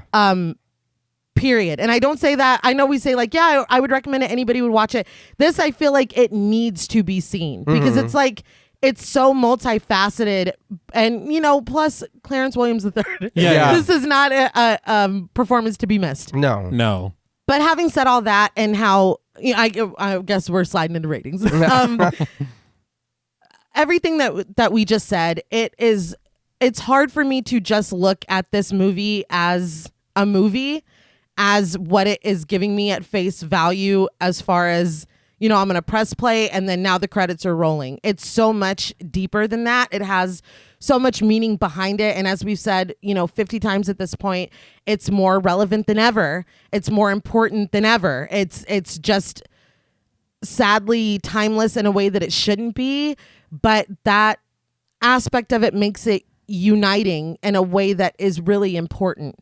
And I feel especially that last story, it's like, man, wake up. Mm-hmm. Any marginalized group, any marginalized group, we should be uniting. We should not be fighting each other. We're not the bad guy here. You know what I mean? It's just it's so important. And I know I keep saying important, but I can't find a more important word than important. It's so imperative to... It's crucial. It's crucial, God damn it. I mean, and when it's fun, it's fun. It's great. It's campy. Some of the effects, man, that the last that last bit in the funeral home. I love that. Yeah. It's so, like we were talking about Evil Dead, it adds to what this is. Yes. I love how fucking cheesy that looks. I love that tongue was clearly added. Like I love every piece of that. It's just great. But then, that last story with Crazy K and with the I mean, it's a fucking gut punch.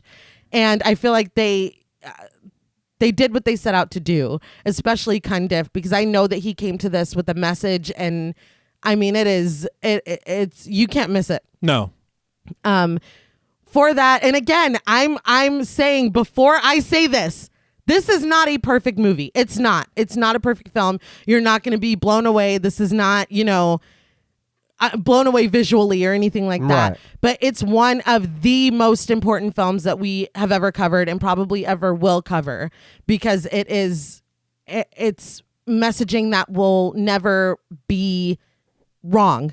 It will never not be something that we need to be reminded of, and we need to practice. Right. I could fucking go on and on, but because of that, because of the messaging in this, and because of how important, take a shot every time I say important. No, don't do it. You will die.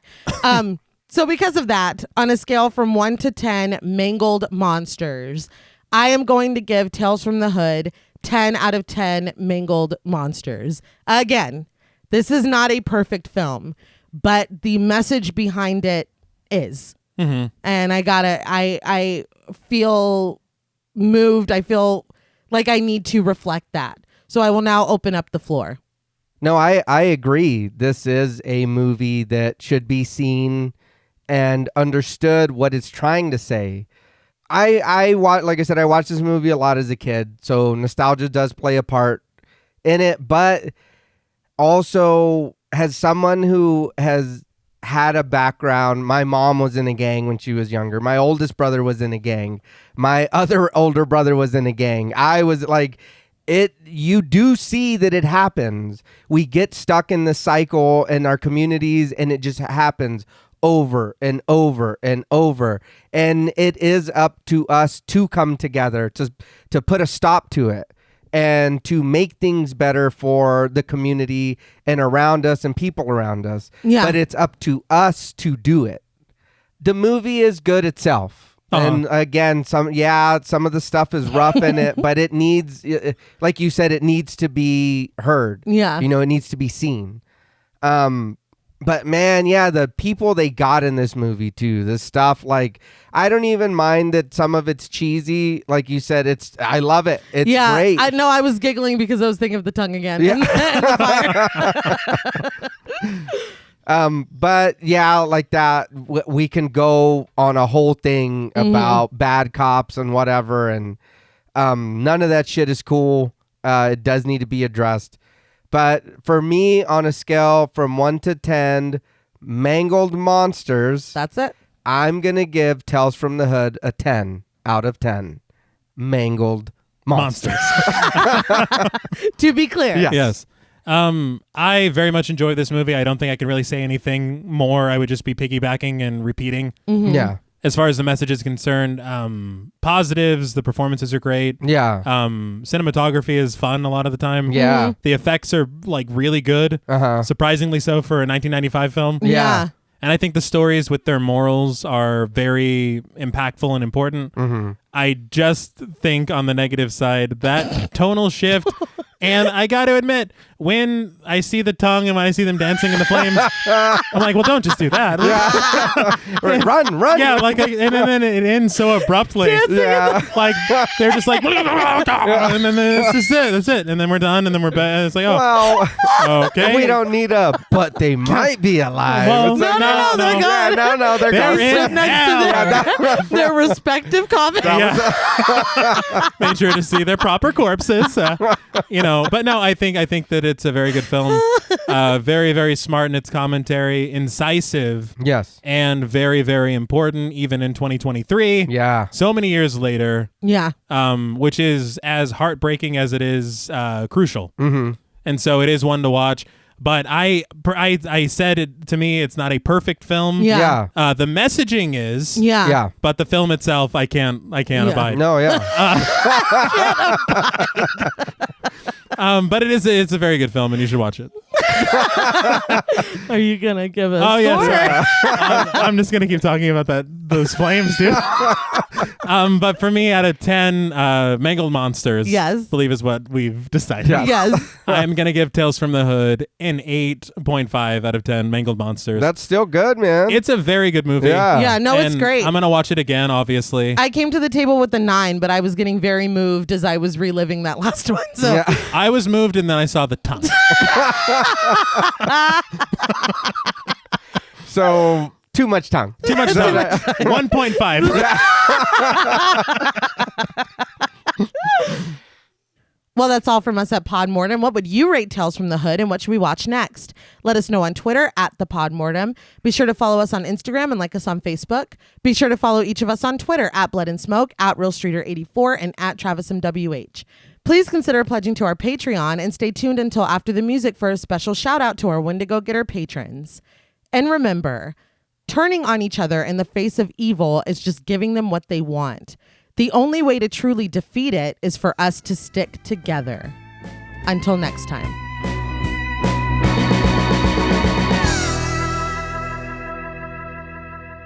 Thank you for staying tuned for a special shout out to our Wendigo Getter patrons. Yeah. Woo! Yeah. Great job, guys. We didn't have to make eye contact. Not at all. We're fine. Sorry. Yeah, we know what we're doing. We're professionals. We got it. Yeah. A special thank you to Chris Ontiveros, Kristen Lofton, Megan Martinez, Kimberly Bass, Sophie Hodson, Anthony Jerome M., Jordan Nash, Kent Morton, Lala Thomas, Travis and Nisa Hunter, Miguel Myers ATX, Jennifer Perez, Allison O'Neill, Carissa, TJ and Angie Bronson, Gabrielle Trevino, Spooky Mom, Andy Teague, Applin Ontiveros, Karima Rhodes, Antonio Huerta, Kimberly Kleindienst, Will Brown, Sydney Smith, Osvaldo Soto, Jonathan, Bobby Holmes, Donna Eason, JD Rizak, Molly Gerhart, Armand Spasto, Aaron Aguirre, Eggy, William Barry, Brittany Ramatar, Charity Oxner, Amanda Six, Mandy Rainwater, Eden, Jordan Roberts, Dylan, Melissa Sierra, Holly Bryan, Jordan Blevins, Liz Heath, Spencer Montavo, Pancake the Panda, John Ramos, Michael Nuding, Alexis Roberts, Dan Laveau, Itzy M, Gary Horton, Leisha Olivier, Kate Lamp, Carlos and Sydney, Jessica Hunter, Helena Rudder, Alan Johnston, Mariah, Livy Fun, Mandy M, Scott Troutman Wise, Towton Watson, Mozzie Bear, Brittany G, Dave Burke, Adrian Stakes, Nick Spill, Emma Hagel Kissinger, Valerie G, Emiliana, Brian Glass, CB, Maya Noches, Taylor Santana, Will Lewison, Angelique, Smelly Poo Poo Head, Beth Bauer, Ben Coons, Cookie, Esperanza J, Jason Kyle, OKC, Joshua Rumley, Danielle Peralta, Hannah R, Brandon, Nicholas Carter, Sawyer Reese Farr, Dr. Diva Loves Horror, Girl That's Scary, M. Fryback, Cassandra, Andrea Simmons, Ashley Higuera, William Rush, Ryan Brom, Megan Ochoa, Laura Lassiter, Natalie de Guzman, Eileen O, Marissa E, Sydney, Henry F, Megan M, Christy Beck, Nancy and Andy, Amanda Lopez, Cody Graves, Andy Terrell, Jason Hanavan, ML Tafoya, Abigail Spitzer, Katie K, Erica Morin, Cameron S, Nicole Stewart, Tris Wynn, K.87, Mariah Jensen, Carrie A, Lonnie Lono, Powell, Kayla E, and Megan H. Hey, wow. Woo! Thank you all. Yes, thank you. I gotta say, it is clear that each and every one of you are the shit. Oh, well, that's... Yeah. I mean, it writes itself. The doo-doo, you know? Dude. Until next time.